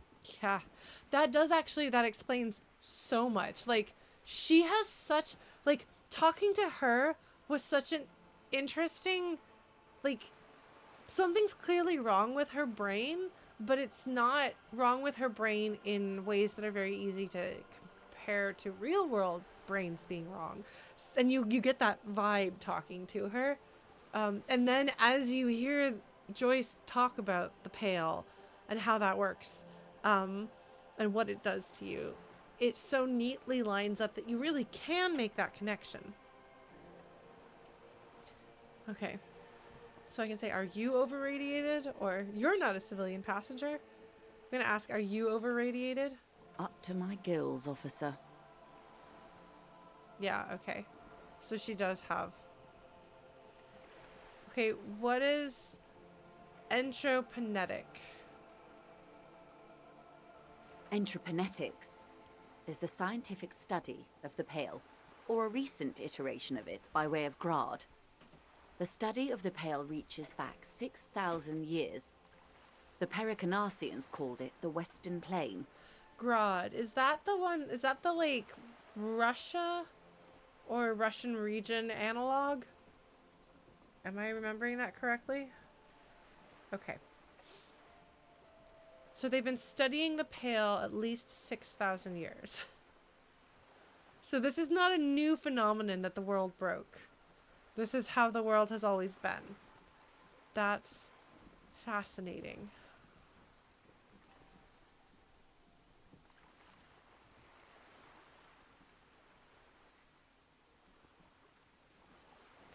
Pericarnassians. That sounds like some, like, ancient people name. They had not traveled the entire circumference of the Pericarnassian super Isola. It was not merely in the west, it was everywhere, even then, surrounding them. So that was a super Isola. Oh, this would have been, like, back, like continents connected, and then they wound up being disconnected because the Pale crept in and broke, well, no, didn't break them apart, but it divided them. Okay. Did they cross it, the Western Plain? There are signs of pre-modern crossings. Successful navigation of the Pale relies not just on technical know-how, but intensive psychological preparation. Some of these tactics have been known for thousands of years. This is fascinating, and I want to know about them. Man. What has entroponetics changed then? Nothing. We remain powerless before the Pale. The only real advance in Pale transit is the speed with which an aerostatic craft can pierce it. Less exposure leads to less effects later. So it's worth doing to shorten the trip. But it is interesting to hear someone like Joyce, and it is very, very in character for Joyce to admit, like, we can't do anything about the Pale. Like, we are powerless, just straight up, we're powerless. She doesn't try to spin that. That's part of what makes her so effective, is that she doesn't really spin things the way a lot of these other people do, you know? Hybrid airships, Detective. Conventional rotors or jet engines no longer add velocity after the point of reference for motion is suspended, once you've crossed from near pale to far pale. Oh my god. Near pale and far pale. And her, you know, big credit to her voice actor. Like, the writing makes it sound like the things that she's saying are very, like, natural. These are actual terms. These are things that she uses conversationally, casually. The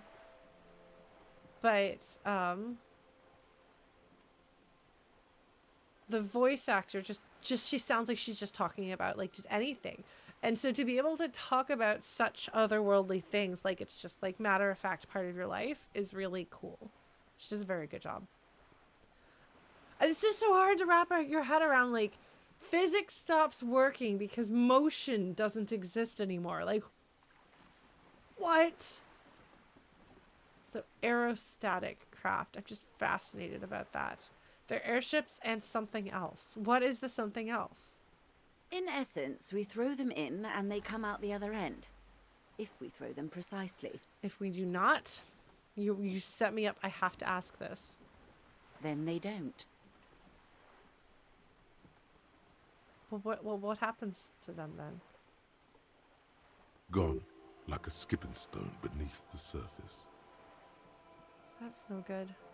That happens a lot in, like, science fiction stories where you've got spaceships traveling through whatever the super fast thing is. Maybe they go into another dimension, maybe they go through a wormhole, maybe they go through whatever, but one of the Murder Bot books had a little bit of that. Yeah, don't miss. That's a big catapult. Maybe so. How much pale is there compared to the world? The pale outweighs reality 2 to 1. There is more pale than there is matter, and the ratio is slipping. Yeah, no, that's clear because those two, that when they talked about a super Isola, that's not one of the Isolas that we have now, so presumably it got cut down. Slipping how? To our detriment, or, of course? What do you think, Detective? She looks you in the eye. So I can either say, it's shrinking, there is more and more of the world, or it's growing, there is more and more of the pale. I mean, I'm pretty sure that this is the direction that they're going, so I'm going to go with 2.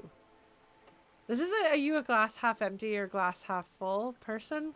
Kind of, but not. I don't know if I will be dooming the entire fate of the world by choosing this one innocent answer.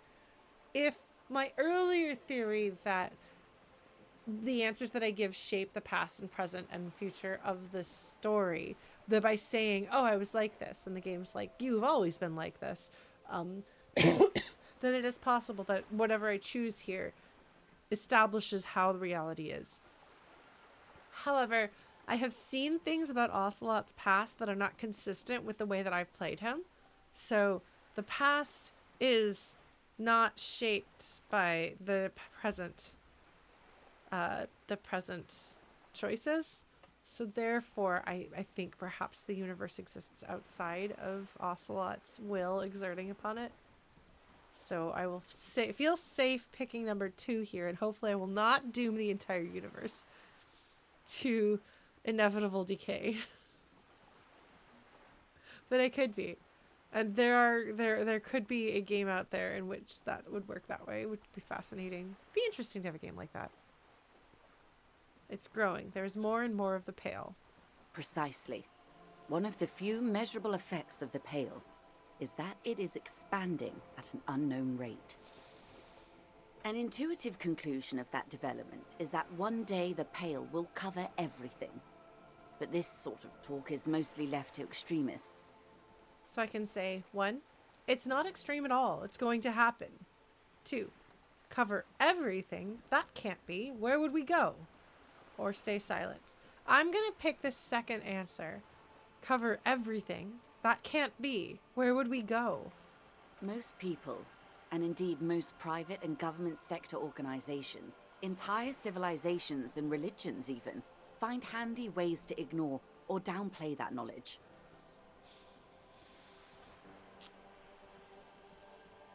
The inevitable heat death of the universe.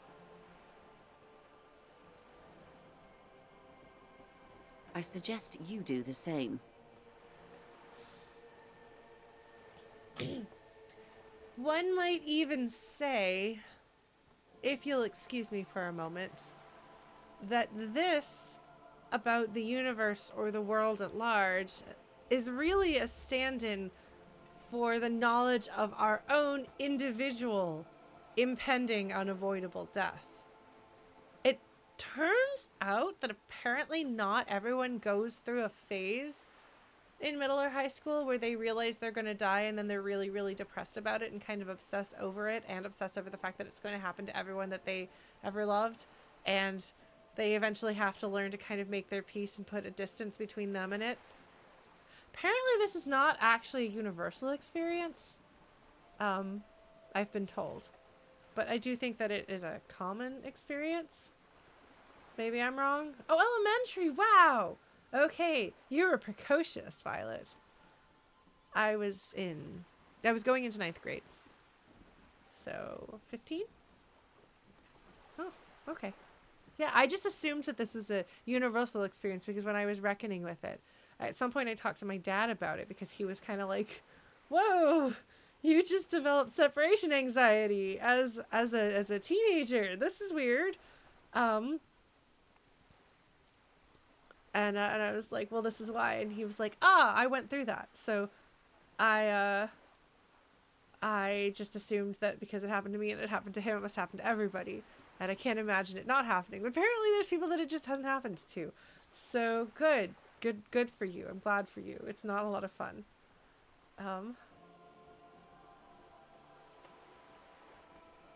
Like, I feel like it's slightly different between the realization that you're going to lose everybody and the realization that you are going to fall off into a void of I don't know what that is.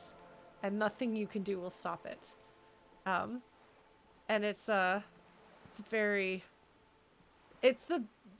big sad tends to be tied to that. So I try not to, I step very carefully around it, and I advise you to do the same. So I apologize for bringing that up here in case you are a person for whom that is dangerous talk, but it's not good. But this whole thing about the inevitable entropy, the inevitable loss and breakdown of the world at large is the, like, macrocosmic equivalent, I don't know if that's the right word, of the personal equivalent. Yeah. So we just don't think too hard about that and just try to do the best you can. Have good feelings. Try to make the world a little bit better. Find meaning in the day-to-day and try not to think too hard about that. That's our payout right there, yes. And that's what Joyce is saying here. Which ultimately you have to tear your eyes away from the void and walk towards the light. And eventually the warmth of the light kind of lets you mostly forget about the void. Yeah. It's a thing. It comes and goes. Yeah. It's interesting. Being human is interesting, man. It's really interesting.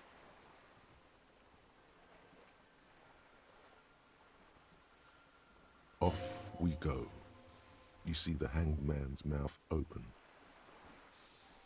Off we go into the wild pale yonder.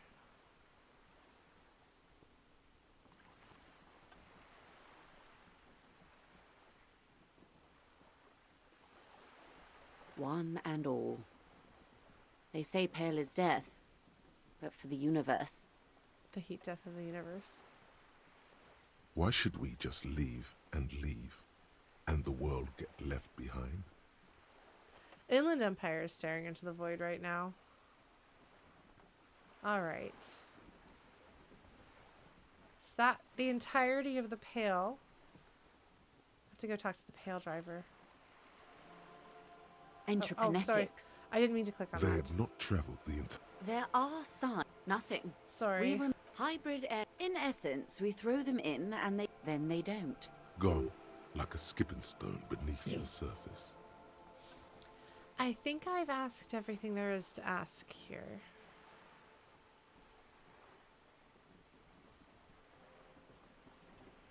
So I think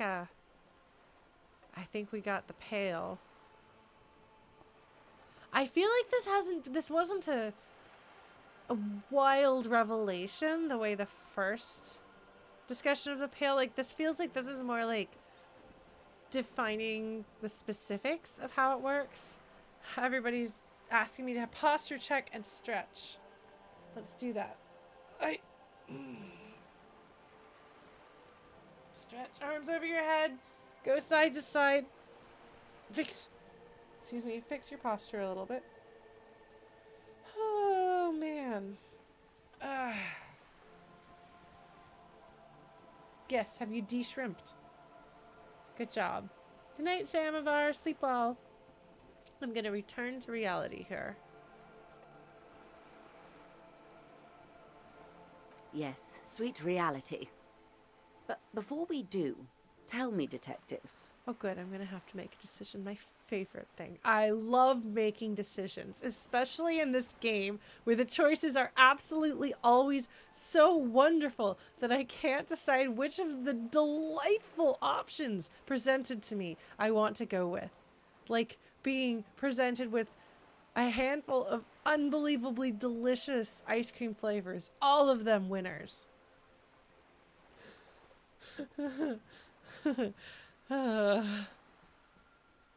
Is this the first time you're hearing this? Do you really not remember anything? Oh, I have some good options here. I can say 1, nothing, just alcohol fumes and blackout. 2, I sometimes sense vague shadows of a past and it's not good. 3, I'm getting a sense of who I am, but no, I didn't know this. Honestly, at this point with the way things have been going in the game, at the point in which I'm having this conversation,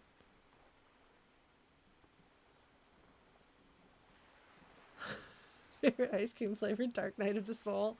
That have to be like a really dark chocolate. I would try that. I think I'm gonna have to go with 3. I think I'm gonna go with 3. Well, wait, Lauren. This is not merely conversation for conversation's sake. Remember, Joyce is a boss monster. Don't let your guard down just because she's giving information. Do I want her to have information about me?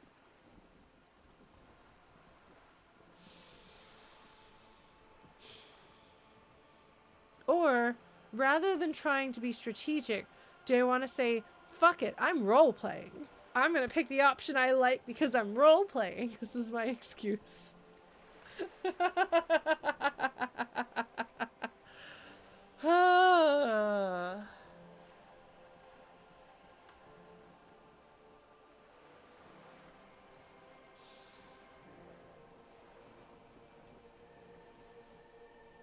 I'm going to go with number 3. I'm getting a sense of who I am. But no, I didn't know this. Unlock the Hippoflight ending? Maybe so. Maybe so. Beyond curious. Tell me, what do you think of the Pale? Oh, man. There's 9 options, folks. It's terrifying. 2, you were right. It's disco. 3, it will end all life. 4, that we continue to persist at all is a testament to our faith in one another. 5, its advance can only be stopped with immediate, total, ruthless communism. 6, A powerful anti-communist force. Perhaps too powerful, but still, they have it coming. 7. I'm worried. I have to say, it doesn't sound very liberal to me. 8. I don't know how you've all survived with it. It's a huge accomplishment. Or 9. Who am I to think anything of it? Man. By giving us this many options, it's clearly not just where do you stand on the political spectrum? Which of these political things do you want to align yourself and or Ocelot with? You know, I don't know that it's in character or not, but there's a very Lauren answer in here. And I don't actually think that I can pick any of the other answers. Yeah, like the political ones don't fit. They're totally clown shoes.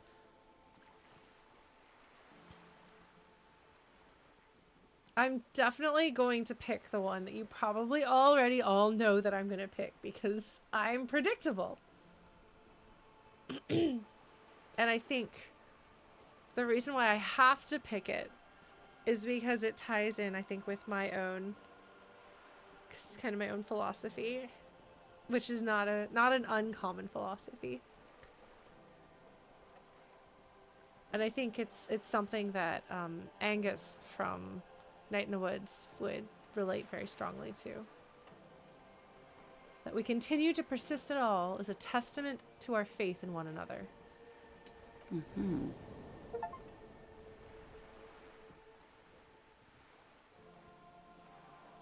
Her eyes tense. Crow's feet radiate from them. She observes you, your bloodshot eyes and swollen face. I don't know, what was that achievement? Oh shoot, I didn't even realize that was an achievement. I heard a ting, but I wasn't sure what that was. Does anybody know what that achievement is called? Know what it is? Because I missed it. If I alt-tab, if I open Steam, oh.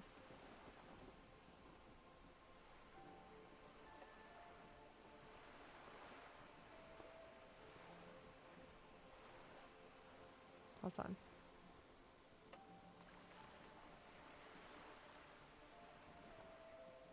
Library.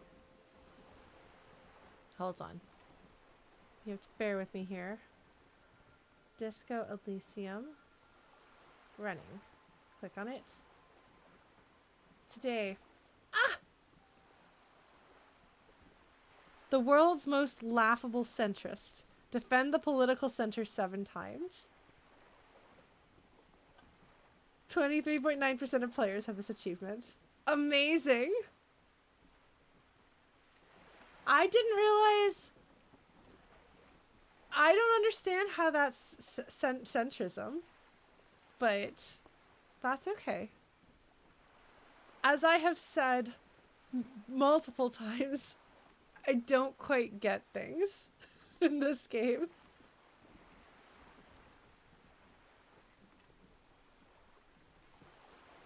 That's a moralist answer? Huh, okay. Oh, okay, so that's why I got would have been healed. That's interesting. All right. Well, there we go. I have been assigned centrist by video game.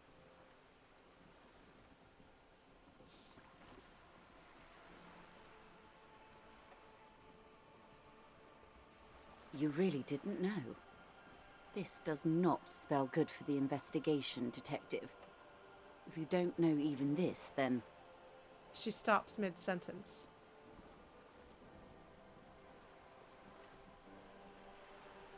Oh! Is that line meant to be read cynically? Is that supposed to sound like someone is saying a trite and empty phrase that they don't really mean because that's the right and polite thing to say?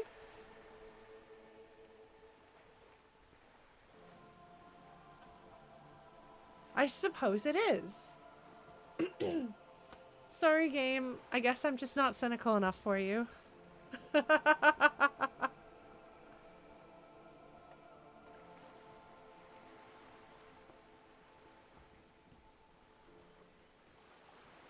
That's all right.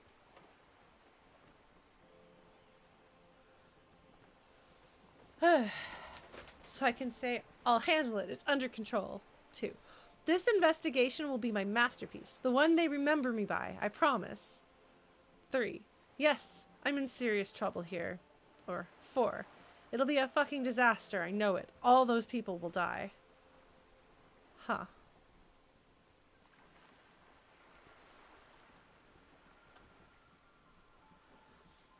It's very weird because there are like some elements, like obviously like I wound up choosing the moralist thought because I was like, this makes some sense to me, and then they're like, well, we're doing this thing with it, and like I feel like some of the criticism of it, I'm like, oh shit, you got me there. But a lot of it I'm like, I feel like you're talking about something else. And so, like, I wonder if that's the feeling you get if you pick one of the other options, where as they criticize it, because it seems to me like their criticism of communism, while being absolutely like claws out, is also very based on having that kind of mindset. Like where they understand like what they're critiquing, and that it seems like a lot of times people who identify with that political system, that belief system, are like, oh yeah, that is the thing. If you're going to criticize us, that feels right. I recognize this. And I try to think of myself as being pretty self-aware. But it's funny because, like, the person whose comments last time, like, led me to hide them from my channel, and I don't know if that means that they can still watch it, in which case, I guess, great, you can scream into the void about this. They were basically like, you're patting yourself on the back for, like, empty things, like you're, as though it's like wonderful and great that you're saying that people should be compassionate, blah, blah, blah. And I'm just like, who hurt you that you are so fucking cynical? You can't believe that somebody would sincerely believe this? You know? Like, is it possible that a person might actually genuinely believe those things? And actually genuinely be trying to do some good, not for the sake of patting yourselves on the back, and not for the sake of being seen by others doing the right thing to pat you on the back, but because, like, genuinely that's what you want to do, because that's how you ward off the void. Like, and that's, to me, it would not have occurred to me in this very serious moment in which we're talking about something horrifying. It literally would not have crossed my mind that an option that's like, damn, the fact that we can all keep living despite knowing that death is around the corner says a lot, could possibly be read cynically.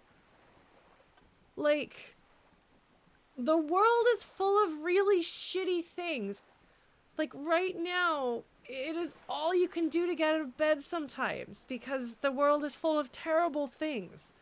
There are horrible things happening on a global level.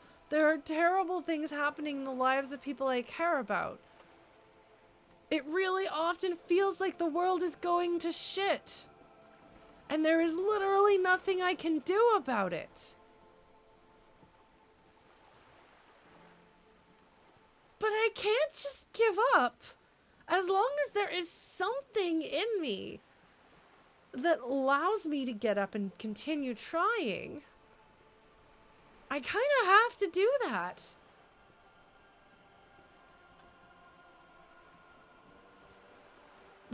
Hi, Chris Link. Yes, we are having a big old talk, I guess, about things. But no, just like, I've encountered this before where people act like the only reason why someone would do good is fake. And I'm like, get over yourself. Take one step back from your self-righteous, self-congratulatory cynicism.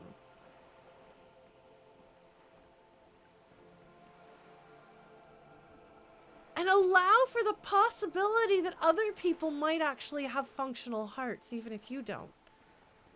And maybe you would be a little bit better off if you tried to listen to your own a little more, too. I don't know. Yeah, see, I hadn't even thought about it as global warming analogy because I was too busy thinking about it as like a metaphor for death in general. But I think that's reasonable if you want to compare it to that as some sort of inevitable thing that will swallow us all up and destroy the world as we know it, or everything, just destroy everything. Which is the sort of thing that gave me nightmares when I was a kid thinking about it, you know? Yeah, well, like the best science fiction, it's not a one-for-one comparison. Like, science fiction and fantasy are at their best when it's not the robots sit at the back of the bus. Sorry, I haven't played that game. I feel like I maybe ought to play that game before making fun of it. But I don't know if I want to do that to myself.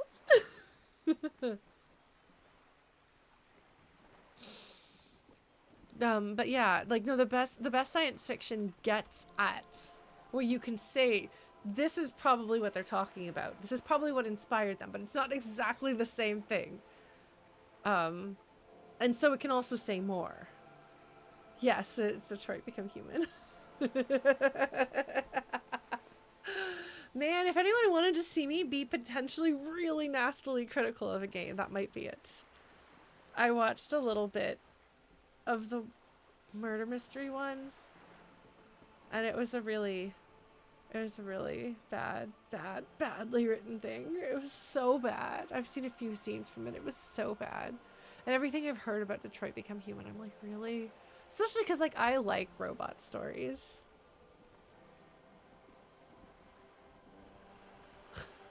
Heavy Rain! That's the murder mystery one. Yeah, Heavy Rain is... I have seen this, Sean. See, that was one of them. Oh, God.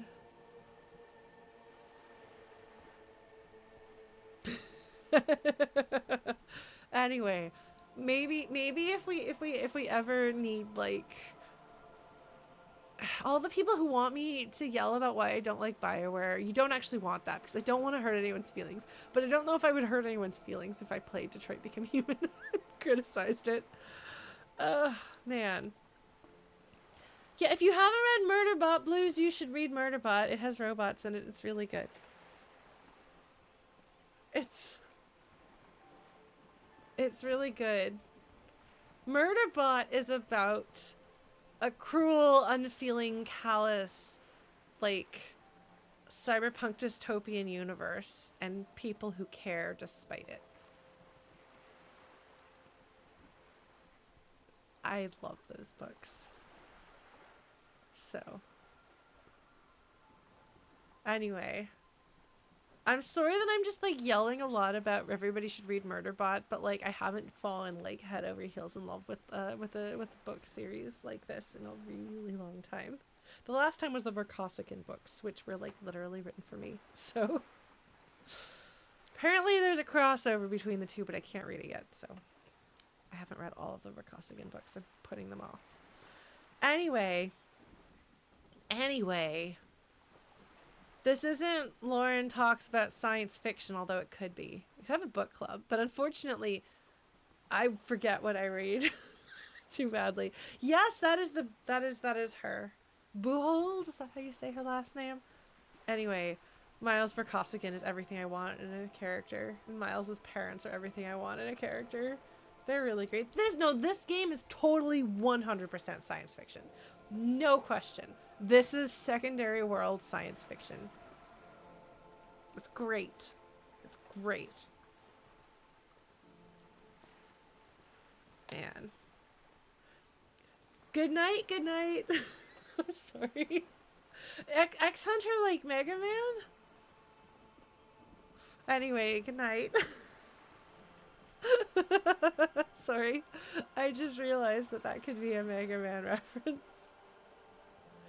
I have to actually answer something in this game now, too. I've been going off on other tangents. I hope that's not too frustrating. The X-Hunters are a fun band, though.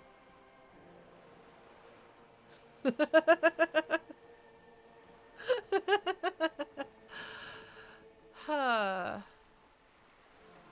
Oh, God. I don't know how I want to answer this question. Oh, Hunter. Okay, never mind then. All right. That's what I thought it was initially, but then I thought it might be X-Hunter.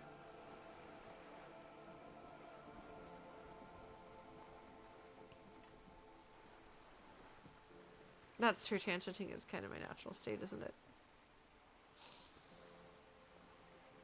No, really, it's Mega Man X 0. Anyway, Discourse Elysium. We kind of did go off on some tangents, didn't we? I'm gonna have fun time stamping this one.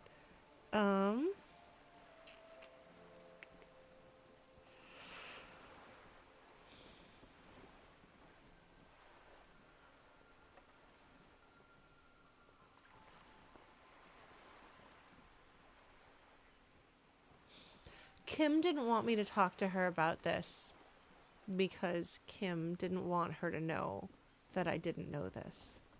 It wasn't actually about me at all. It was about giving her information.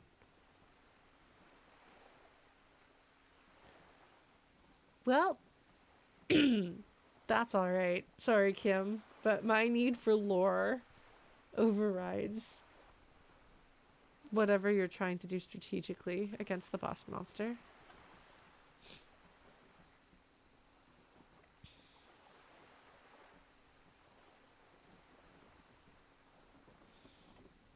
All right. Yes, that is my weakness. You could absolutely lure me into a trap with the promise of lore. Exactly. He could have answered my questions. He wouldn't have known as much as she knows, but he would know something, or he could help me find someone who could answer.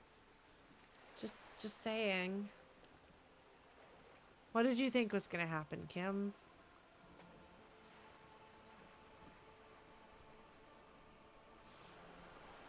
I don't even know what people will die. Like, I don't even know what people I'm worried will die.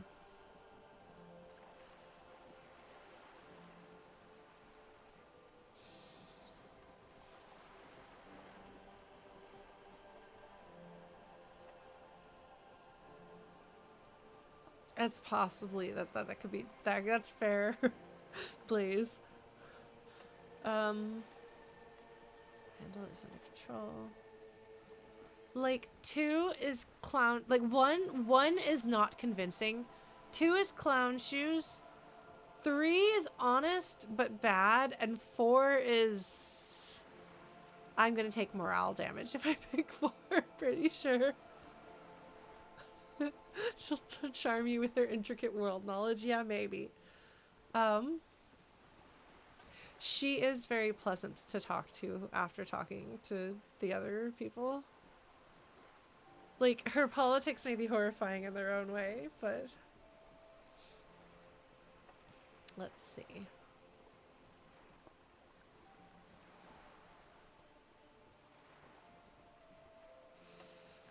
What am I gonna choose?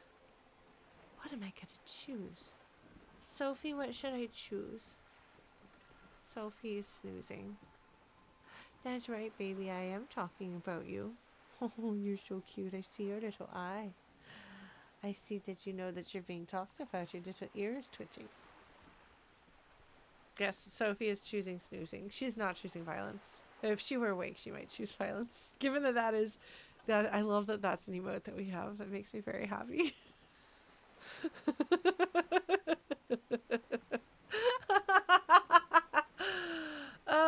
yes, okay, everybody de-shrimpify yourself. Posture check. Posture check. Excellent. We've got the Sophie violence emote underway. Well done, everybody. Well done.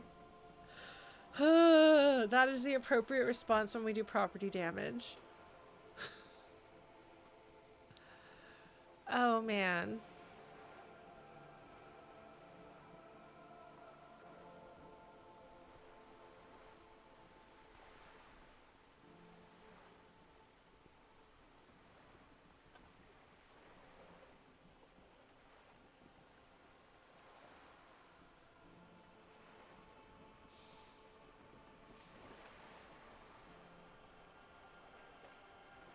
Shrimping? When did shrimping become a thing? I think the internet probably popularized it within the last few years, but it's not an immediately recent thing. I don't think.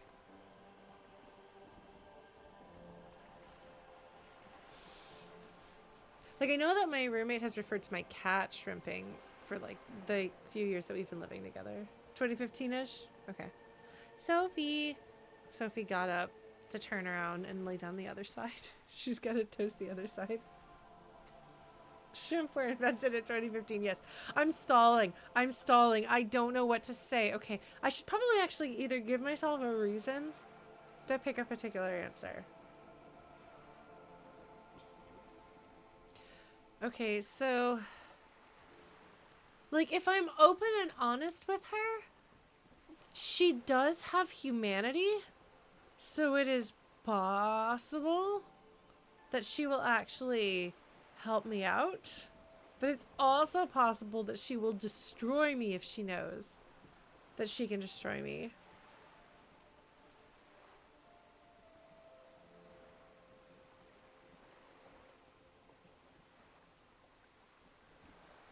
I can't pick 4. One feels very weak,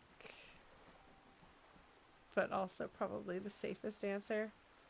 What that means is the least likely to lead to interesting conversation. And I do like to talk. What do I do? What do I do? I don't know. How to make a decision. This shouldn't be the one that trips me up.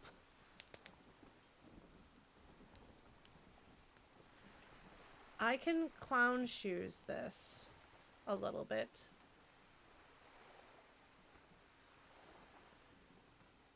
Why would I clown shoes here when I don't usually like to clown shoes? Because I'm scared of because I'm scared of the other answers. I know she probably doesn't have any confidence in me. I'm gonna clown shoes it. Let's clown shoes it. I'm gonna clown shoes it for once, folks. We should have like a clown shoes count.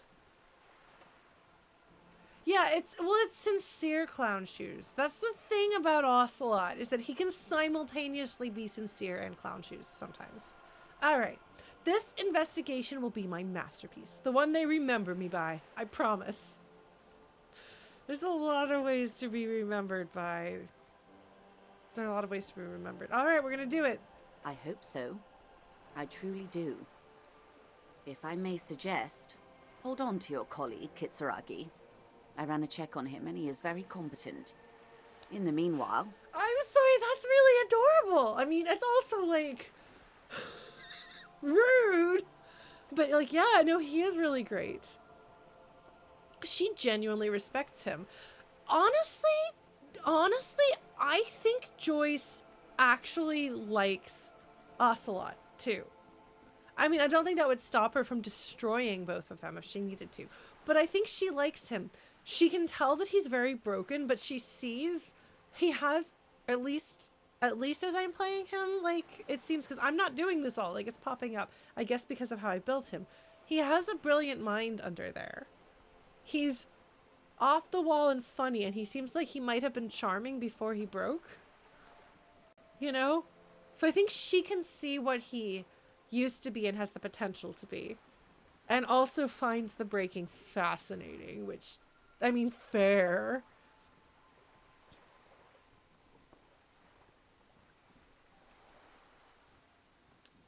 But I honestly, I do really appreciate that she's like giving advice on trust Kim.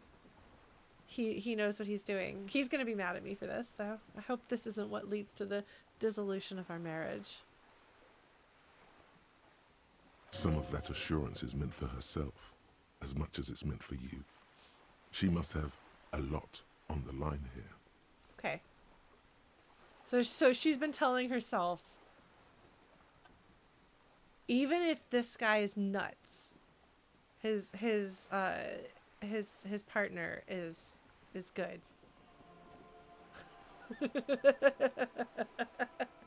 Look, okay, they're kind of married. That's all I'm saying. They're kind of married.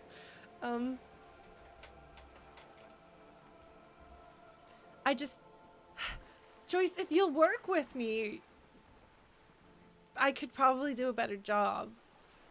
But my brain's probably always going to be a hot mess, so. Okay, so something here is at risk for her. You have me. I will assist you in any way I can, even if we have to do it one basic term at a time. She gives you a slight bow.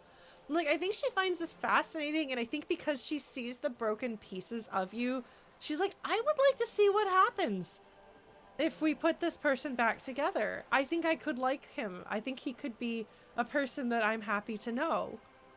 If we could just fix him a little bit. Yeah.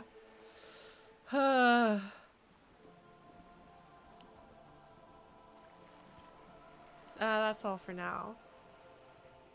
Glad to have been of assistance. The little that I know. Anything else? That's all for now. We'll be back to talk to her with Kim in tow about the serious stuff. No, I do think she really enjoys talking to him. Like, I think she's a little fascinated and scared, but, like, I think... I don't know. I mean, I don't know if you played him... If you played a different Ocelot, she might not find him as fun to talk to. I did, like, build him to be... She's the boss of the same element.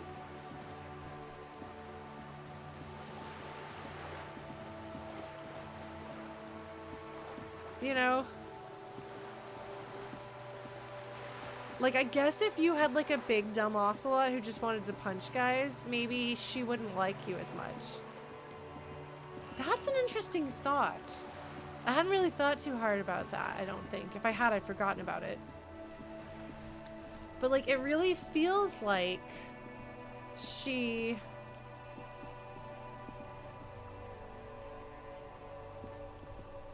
I mean, she's so clearly built.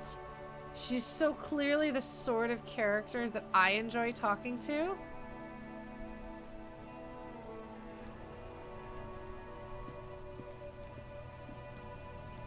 Like, she's 100% like the, like, rhetoric, empathy type of character. And that's, like, that's what my points are in.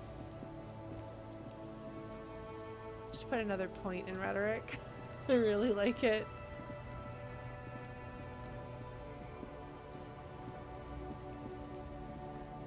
Am I going the right way? I am going the right way. There she is. Okay.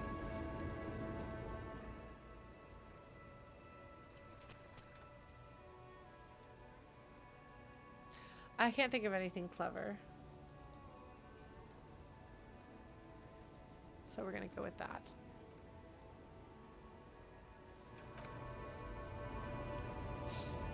Someday, I will think of clever things again. But when in doubt, you can just put other things that aren't clever but exist. Fair. Oh! I got it. I got a new joke. I think the Flutie Pies initially shared this on Discord. It was a really good joke. I sent it to my mom. T-shirt is actually short for Tyrannosaurus shirt. Do you know why? Do you know why? Do you know why? T-Rex. T-shirt.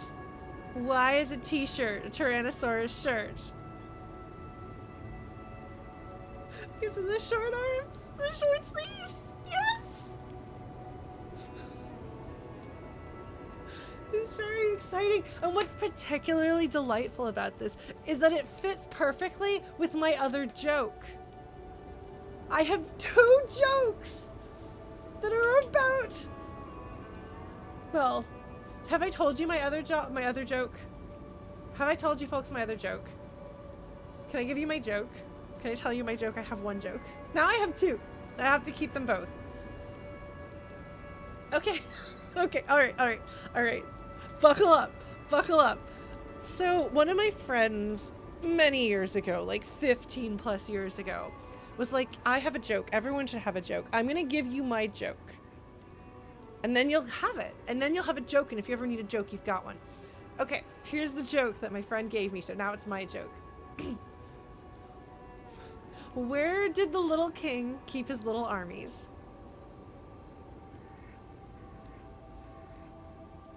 In his little sleeveys.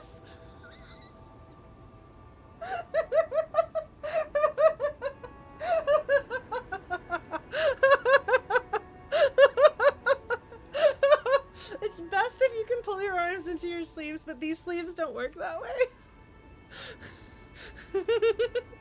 So you see why, in addition to being about dinosaurs and therefore incredible, why this new joke slotted neatly. I was just like, oh, they're a pair. I have 2 jokes now. My mom still references the little armies one. She can never remember it, but she'll still reference it. So I sent her the T-Rex t-shirt one, and she's just like, oh my god. I'm like, yep. Apparently, I like jokes about arms and sleeves. No, the little king with the little armies, like, that just happened to be the joke that I was given. So now my joke slot there's a joke in there whenever I need it. It's actually really useful. Because, like, people who do comedy can have, like, a whole slew of jokes, or they can, like, make up a funny on the spot.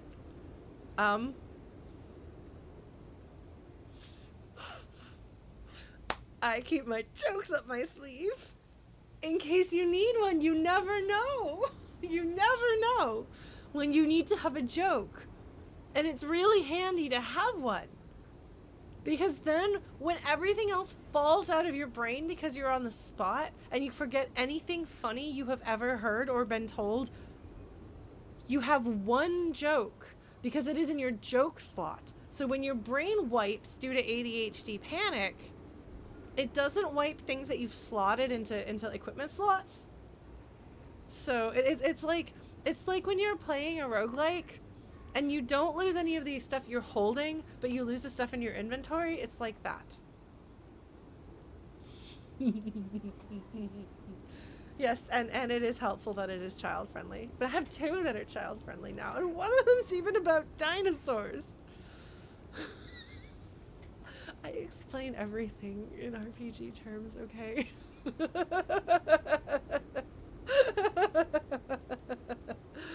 Oh man. I read the Prydain Chronicles at a young age and impressed very strongly with Eilonwy's terrible similes. So, anyway. There you go. You may take both of these jokes with my blessing. If you don't have a joke and you need to put a joke in your joke slot, you can take this one. Just, like, I'll warn you, like, once it's there, like, you'll have to, like, actively put something else in place of it. Like, it will stay. Yeah, see, like, Lily has... I want to hear your stupid linguistic joke. And yeah, there we go. Anybody also, like, YouTube folks, give me your joke. I like to hear your joke if you have a joke. It's delightful to me to find that there are other people who have their joke. It makes me feel... Because I didn't have a joke. And then my friend said, I have one joke because you need to have a joke. Here is mine. Why do kleptomaniacs not enjoy puns?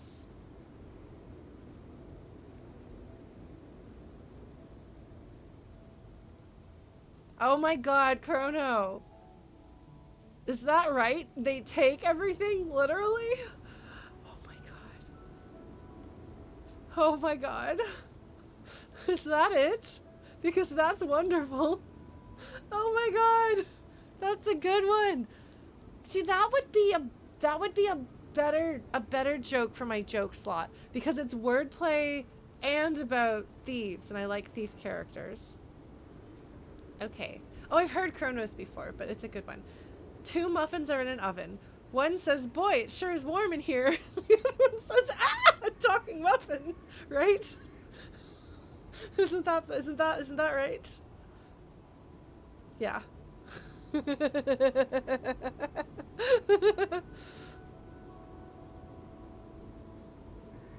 Okay, Phil's is, we know 6 is afraid of 7 because 7 ate 9. But why did 7 eat 9? I don't know. Because 9 was tasty. I'm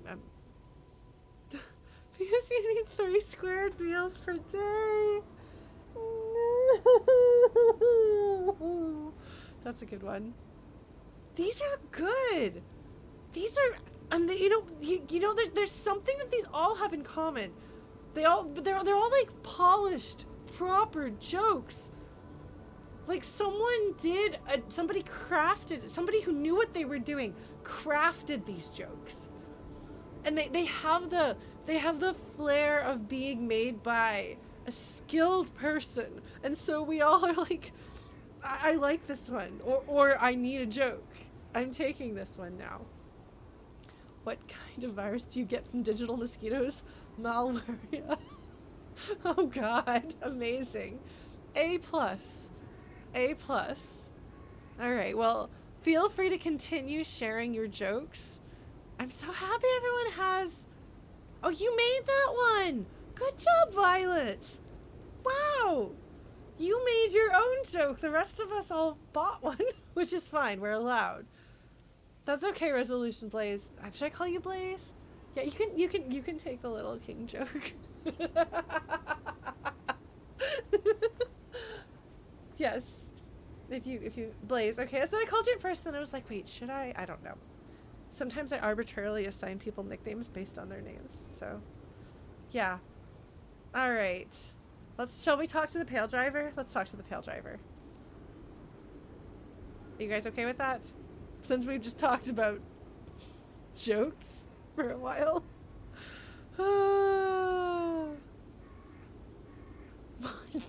More jokes. Only more jokes. Let's do this. Yeah, I guess we did need a little departure. Especially after the Sunday friend. Lowman, you caught me at an opportune moment. This awful weather keeps me awake. You can entertain me with your questions. Good night, Chrono. I'm gonna say, I think I know what's going on with you. And what is that? She sticks a filterless cigarette into a cigarette holder and reaches for the light. So I can say, you're a Paledriver. You transport goods through the pail. Or nothing. No need to be so direct. Why would I? No, I'm going to talk to her directly. You're a Paledriver. You transport goods through the pail. Oh, meu Deus. The lawman solved the case. She lights the cigarette. A white cloud of smoke disappears into her mouth. And here I was, thinking you were an idiot. So, are you? An idiot, I mean.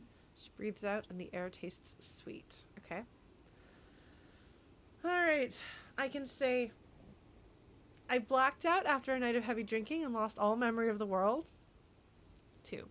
I blacked out from sheer heartbreak and lost all memory of the world.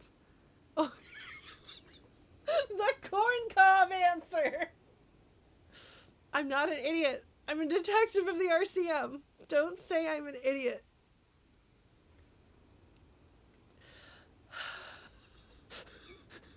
Somebody tried the original.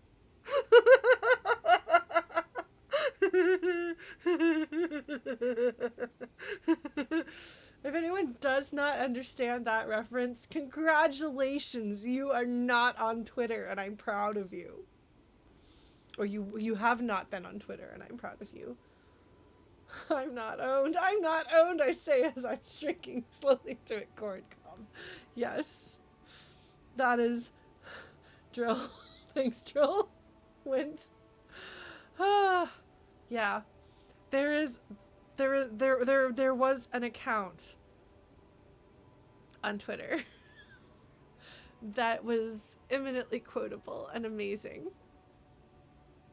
And a lot of... I managed to spawn a lot of memery. It's really good.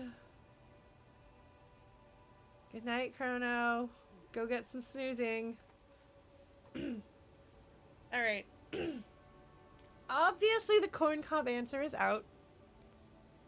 It does sound like authority, but a corn cob.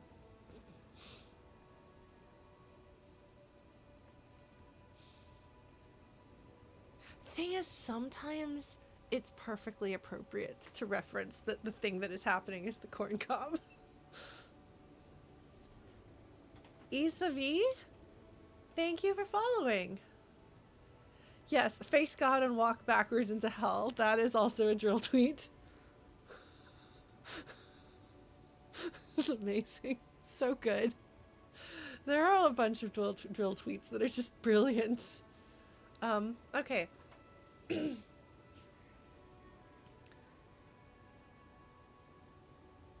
So, are you an idiot? Blacking out from heavy drinking or blacking out from heartbreak? The thing is, I think that they are both.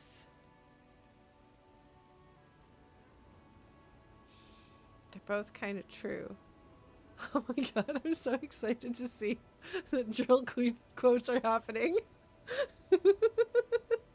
Oh, good job. I'm sorry. Drill makes me laugh. When he's on, he's on.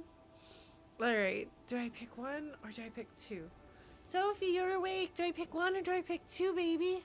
Do I pick one or do I pick two? Hi, baby. She's a sleepy girl. Hold on, I'm going to show you my cat.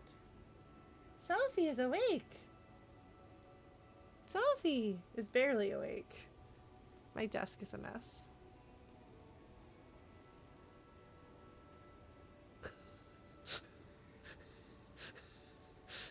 Anyway, baby girl. Oh, she's so excited she's getting pet.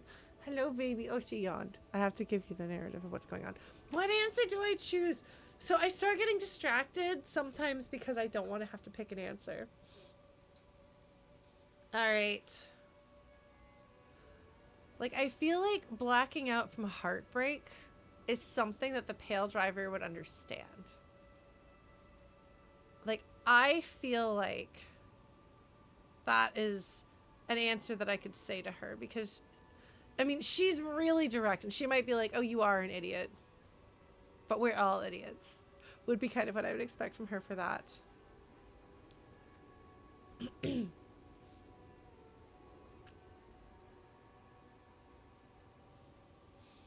going to go with that. I'm going to go with that answer. I don't know if it's the right answer, but it feels right to say that to her. It's role-playing. Ocelot would say that to her because she's talked about feelings and things and falling in love or whatever.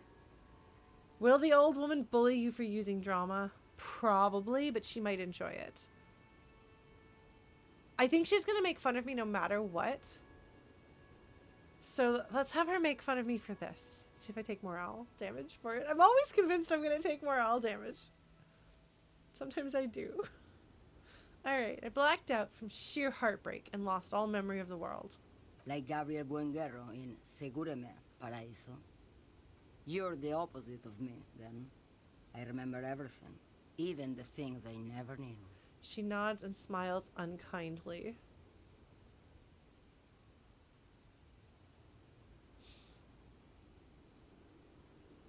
Things you never knew? The smell of liquor on Gabriel's lips after the shoot. In the motor park. The roses on the day of Franco Negro's coronation. On the grand stairs of Ryle. The smoke from the Fowling piece when Dolores Day was shot. Oh, I know some of those names now.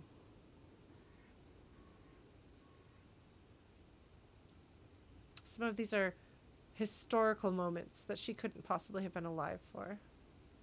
Which I'm pretty sure as she was recounting memories, I was like, there was no way that she could possibly have been there. That was a really long time ago. The look on her face, like an orgasm. The wound in her chest. My hand in my father's hand. Except I never had a father. And I never shot her innocent of Dolores Day. She closes her eyes, her eyelids trembling.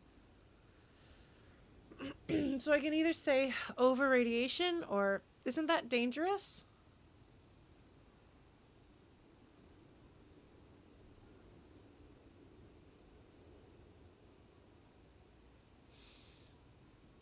She seems like somebody who wouldn't take danger. She'd be like, I scoff at danger. I might ask about over radiation. I'll ask that directly. Heroic doses, Hervé. Heroic. Ah, okay, you get both options. Okay. Isn't that dangerous? I wonder if her and people like her are the reason why there's a limit on how much people can go through. Because I'm sure she never received the same level of training that Joyce did. You know? Since it's partly about training and preparation, getting your mind ready to survive it. And Joyce says she's been specially trained so she can handle the 22 days. I bet this woman never received that training and was longer than 22 days a year. Thought insertion? Dithering? The Grad Catalan Magistral? It's more than dangerous. It's sad. But at first I had to make a living. Now... She savors the lungful. Because I had asked her, isn't that dangerous? Thought insertion. Dithering. Okay, let's make a mental note of dithering. The Grad Katla Magistral. Grad, I now know, like, that's one of the Isolas, like a continent. That is the Russia continent. The Eastern European continent, sorry.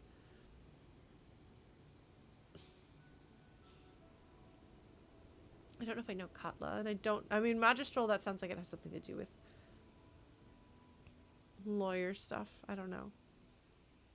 When you've seen it all go away like that, rolling off like the sea, and then come back to this... She gestures at the square, the broken horse monument, the clanging of machines in the distance. So when all of the horrible reality of things breaking down disappears sometimes, and then you have to come back to the harsh, hopeless reality. What are we doing here? For thousands of years, Gabriel. It doesn't have to be like this. We can just give up. We can just become a vapor.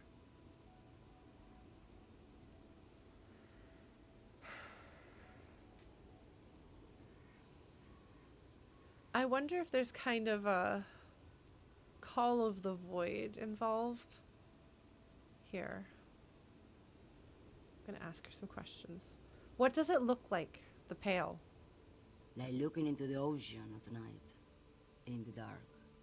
And You cannot see it, but you know it's there. And it's big, bigger than anything. Bigger than all the other things combined. she sounds more, kind of like more alive talking about it than she has about anything else. What does it feel like? Nothing. Until it starts. When you are deep enough. Then, for me, it's like autumn. Dark, gray, and orange. The orange of street lights and the color of streets in the electric light. It smells like autumn too. It smells terrible. That doesn't sound terrible. That is a powerful Like just a really strong like sensory memory.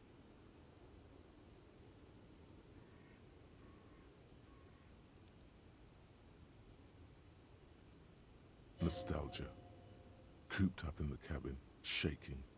Terrible nostalgia. For yourself. For humans. It's too much to bear. She loves it. Because thinking of autumn like that, I have a lot of nostalgia for that sort of feeling. But here she is thinking back on how terrible this is and wishing for it again. Yeah, getting high off the pail, maybe. Maybe so. How do you pass through it? In the belly of an airship, behind the stair windows. So you don't look straight into it. It's not advised to look into it. Not on this lorry, then? Yeah, if you look straight into the void, I don't know what that does to you, but maybe we will find out. Maybe somebody will talk about it.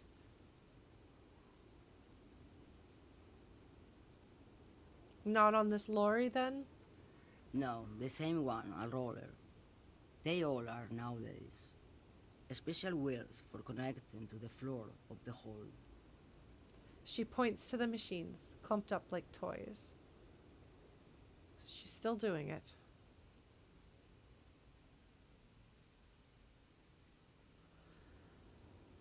And yeah, no, like the moment you hear about the pail, I don't know, it just, it because like Paledriver, I don't know, it's really interesting. And you don't know what Paledriver means when you first meet her. But it's really interesting how it all fits together. Okay. One last thing. You said we can just become vapor, becoming nothing. This is dark, and I wonder how much of this is the brain breaking, how much of this is the effect of the pail. Does the pail have sentience? Does the pail have a wish? Does the pail want everything to become the pail? And so if the pail gets inside of your mind, it makes you want to become part of the pail. I don't know. Like she's a wrestler, maybe so. You said we can just become vapor? Yes. She doesn't have anything else to say there. Just yes. No elaboration. Yeah, Rhetoric and I are both objecting to this. 1. I would rather have what I have than what you have. 2. I would rather have what you have than what I have. 3. I feel I already have what you have in some way.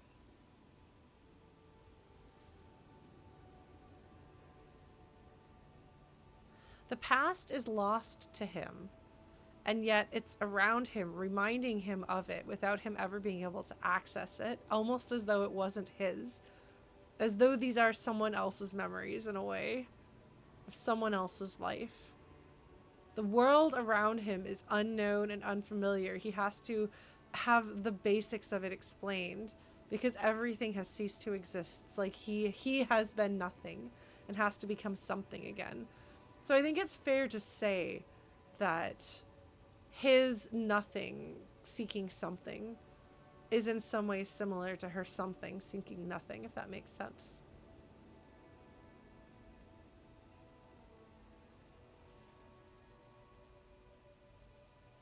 Like, I see similarities, if not direct parallels. So I'm going to go with 3. I feel I already have what you have in some way. They say there is a point. One that I have not crossed. In the Pale, super deep. If you stray too far, of course, on the U41A, or in Lomonosov's land, where every step you take is one step further from home, no matter the direction. Wow, that is such an effective way of saying that. Because, like, they'll say, like, the farthest place on Earth, at least every step you take away from there is one step closer to home, no matter where you go. It's interesting. Every step you take is one step further from home. Yeah, no, she's really, really, like, the writing on her is beautiful. It's a point you cannot come back from. Your mind becomes so radiant with the past, there is a flip. Instead of writing, it erases memory, nearing some kind of indescribable finale. Man. She flicks the ash from her cigarette, giving her some physicality, bringing you out of the words and reminding you that there is a person here, there is a scene happening. You're not just hearing dialogue in an empty room, which is a nice touch. There becomes so much memory that your mind can't hold it, and you lose your memory. Yeah, that does actually sound... So it sounds like she's kind of agreeing with me here. Maybe you've been down the Motorway South? She looks at her cigarette. It's almost out. She has swallowed it hungrily. Then at you. And then I can say, the Motorway South? I don't know. It's a story as lone horsemen tell. Lone horsemen, Sheriff, not Paledrivers. Way beyond the established Pale that's lit by radio frequencies, where it goes silent. Longhallsman. She doesn't want to be called a Paledriver. She wants to be called a Longhallsman. So there's the Pale that they can send the radio frequencies from side to side and make it shorter. This is where there is nothing making it shorter, and you go all the way through. No shortcut. And then you get lost. Your mind gets overwritten. And dark, and the process begins. Erasure, kilometer by kilometer, in any direction. The Motorway South is a road you cannot come back from.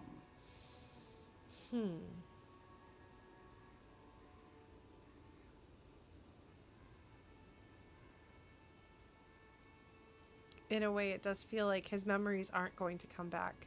It feels like he is never going to know who he was in a truly feeling it sort of way. He may come to understand by putting the pieces together. He may come to an understanding of the self that he was. And by taking actions and making decisions now, he can develop a self that he will be. But he'll never bridge that. He's never going to fill the gaps in his memory so that he can then talk and be himself. It's such a fascinating choice for a character that you are controlling. He will never take control of himself and become Harry again. He will always be what you shape him to be now. Like whatever it was that was lost is permanently lost, and it sounds very much like what she's saying. In the center of this town, there's a ghostly motorway, she sang.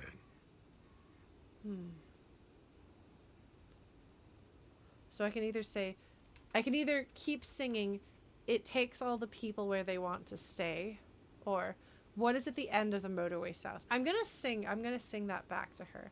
It takes all the people where they want to stay. They say I've been away on a kind of holiday. She replies silently.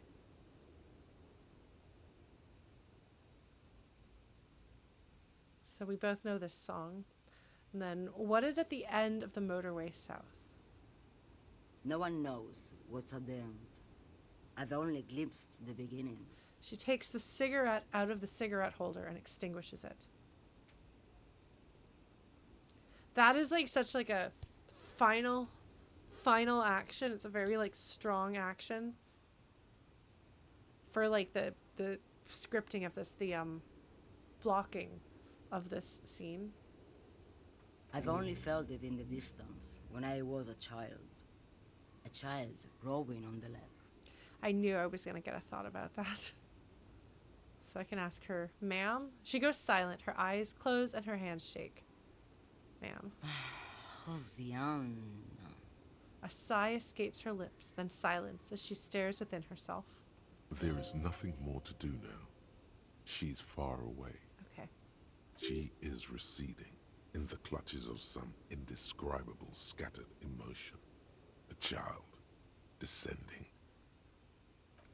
Whew. Man. There's something very surreal and strange and beautiful about how that is written.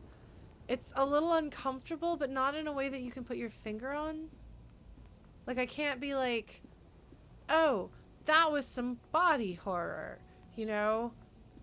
Not like, oh, that's like a horrifying thing that somebody lived through. Like,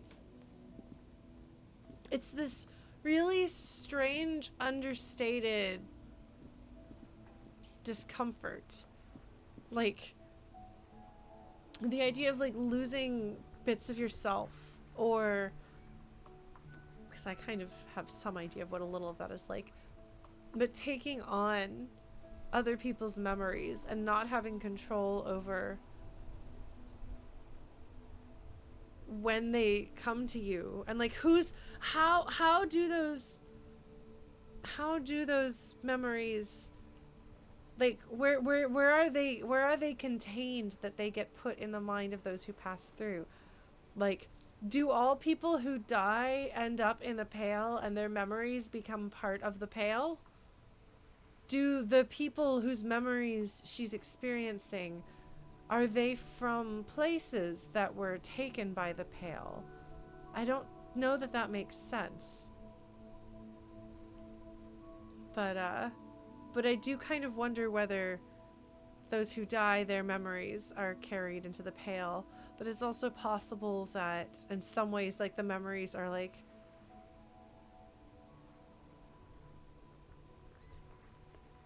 they have a presence of their own, like electricity in something.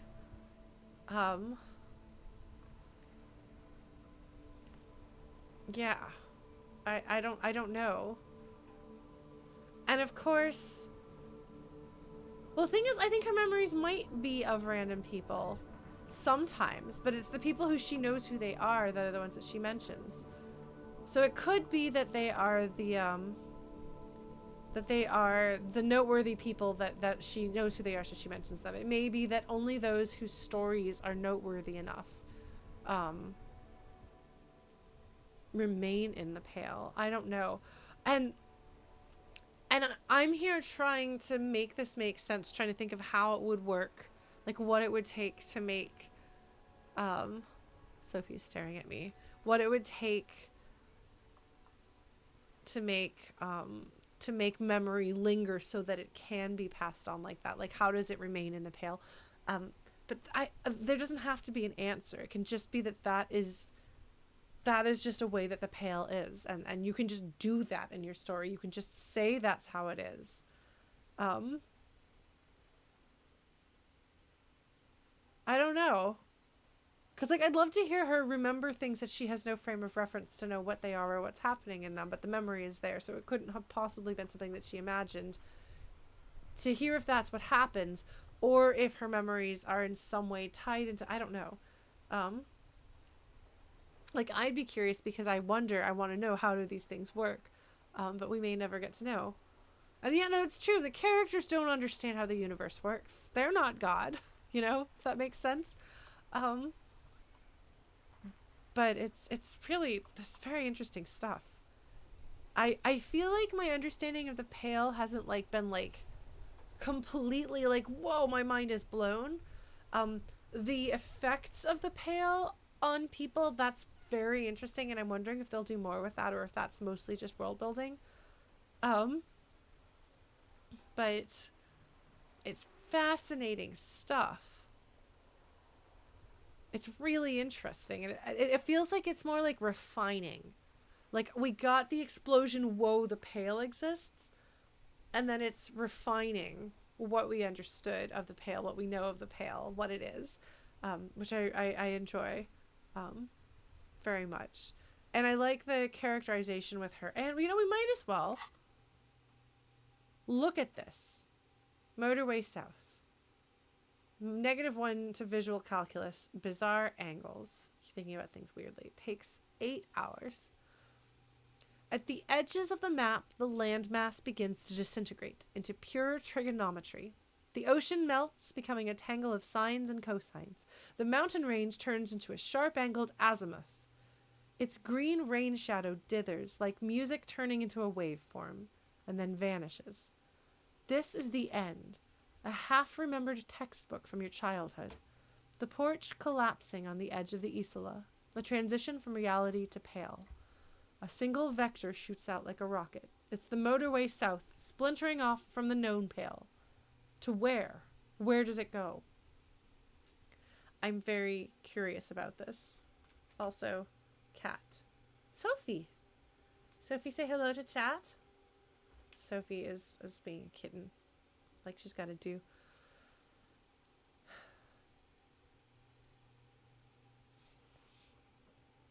Yeah, well, there's the writing of it. I don't know. For me, like, I'm like, how could you possibly play a character who's not rhetoric? The words are so highly rhetoric-y, you know? Sophie is here. Sophie, will you say hello? Hello, baby. Hello, baby. You can see her little kitten face. She's like, stop using the computer, Mom. Okay. All right, Sophie. It is time for us to get off the computer, probably. I don't think hours you sleep count towards thoughts. I think you have to be awake and thinking them. Unfortunately. Yeah, good night, Kashi. I'm honestly about to close too because it's late-ish for me. But thank you for joining. I hope you get a good night's rest. And hi, Sophie. We'll probably have some more thoughts once I've had time to chew on this a little bit. Oh my god, another joke. What does James Bond watch sound like? Talk. TikTok. I like that. Good job. Thank you. I'm glad you folks enjoyed this. Again, as a reminder, we will not be streaming next Thursday because it is American Thanksgiving. We will not be streaming next Tuesday because I will be traveling, but we will be back the week after that. So look forward to more Disco Elysium. And whatever I decide that I'm gonna name this this save. All right. Good night, everybody. Take care. Yeah, and don't drive down the Motorway South. Take care of yourselves. Bye.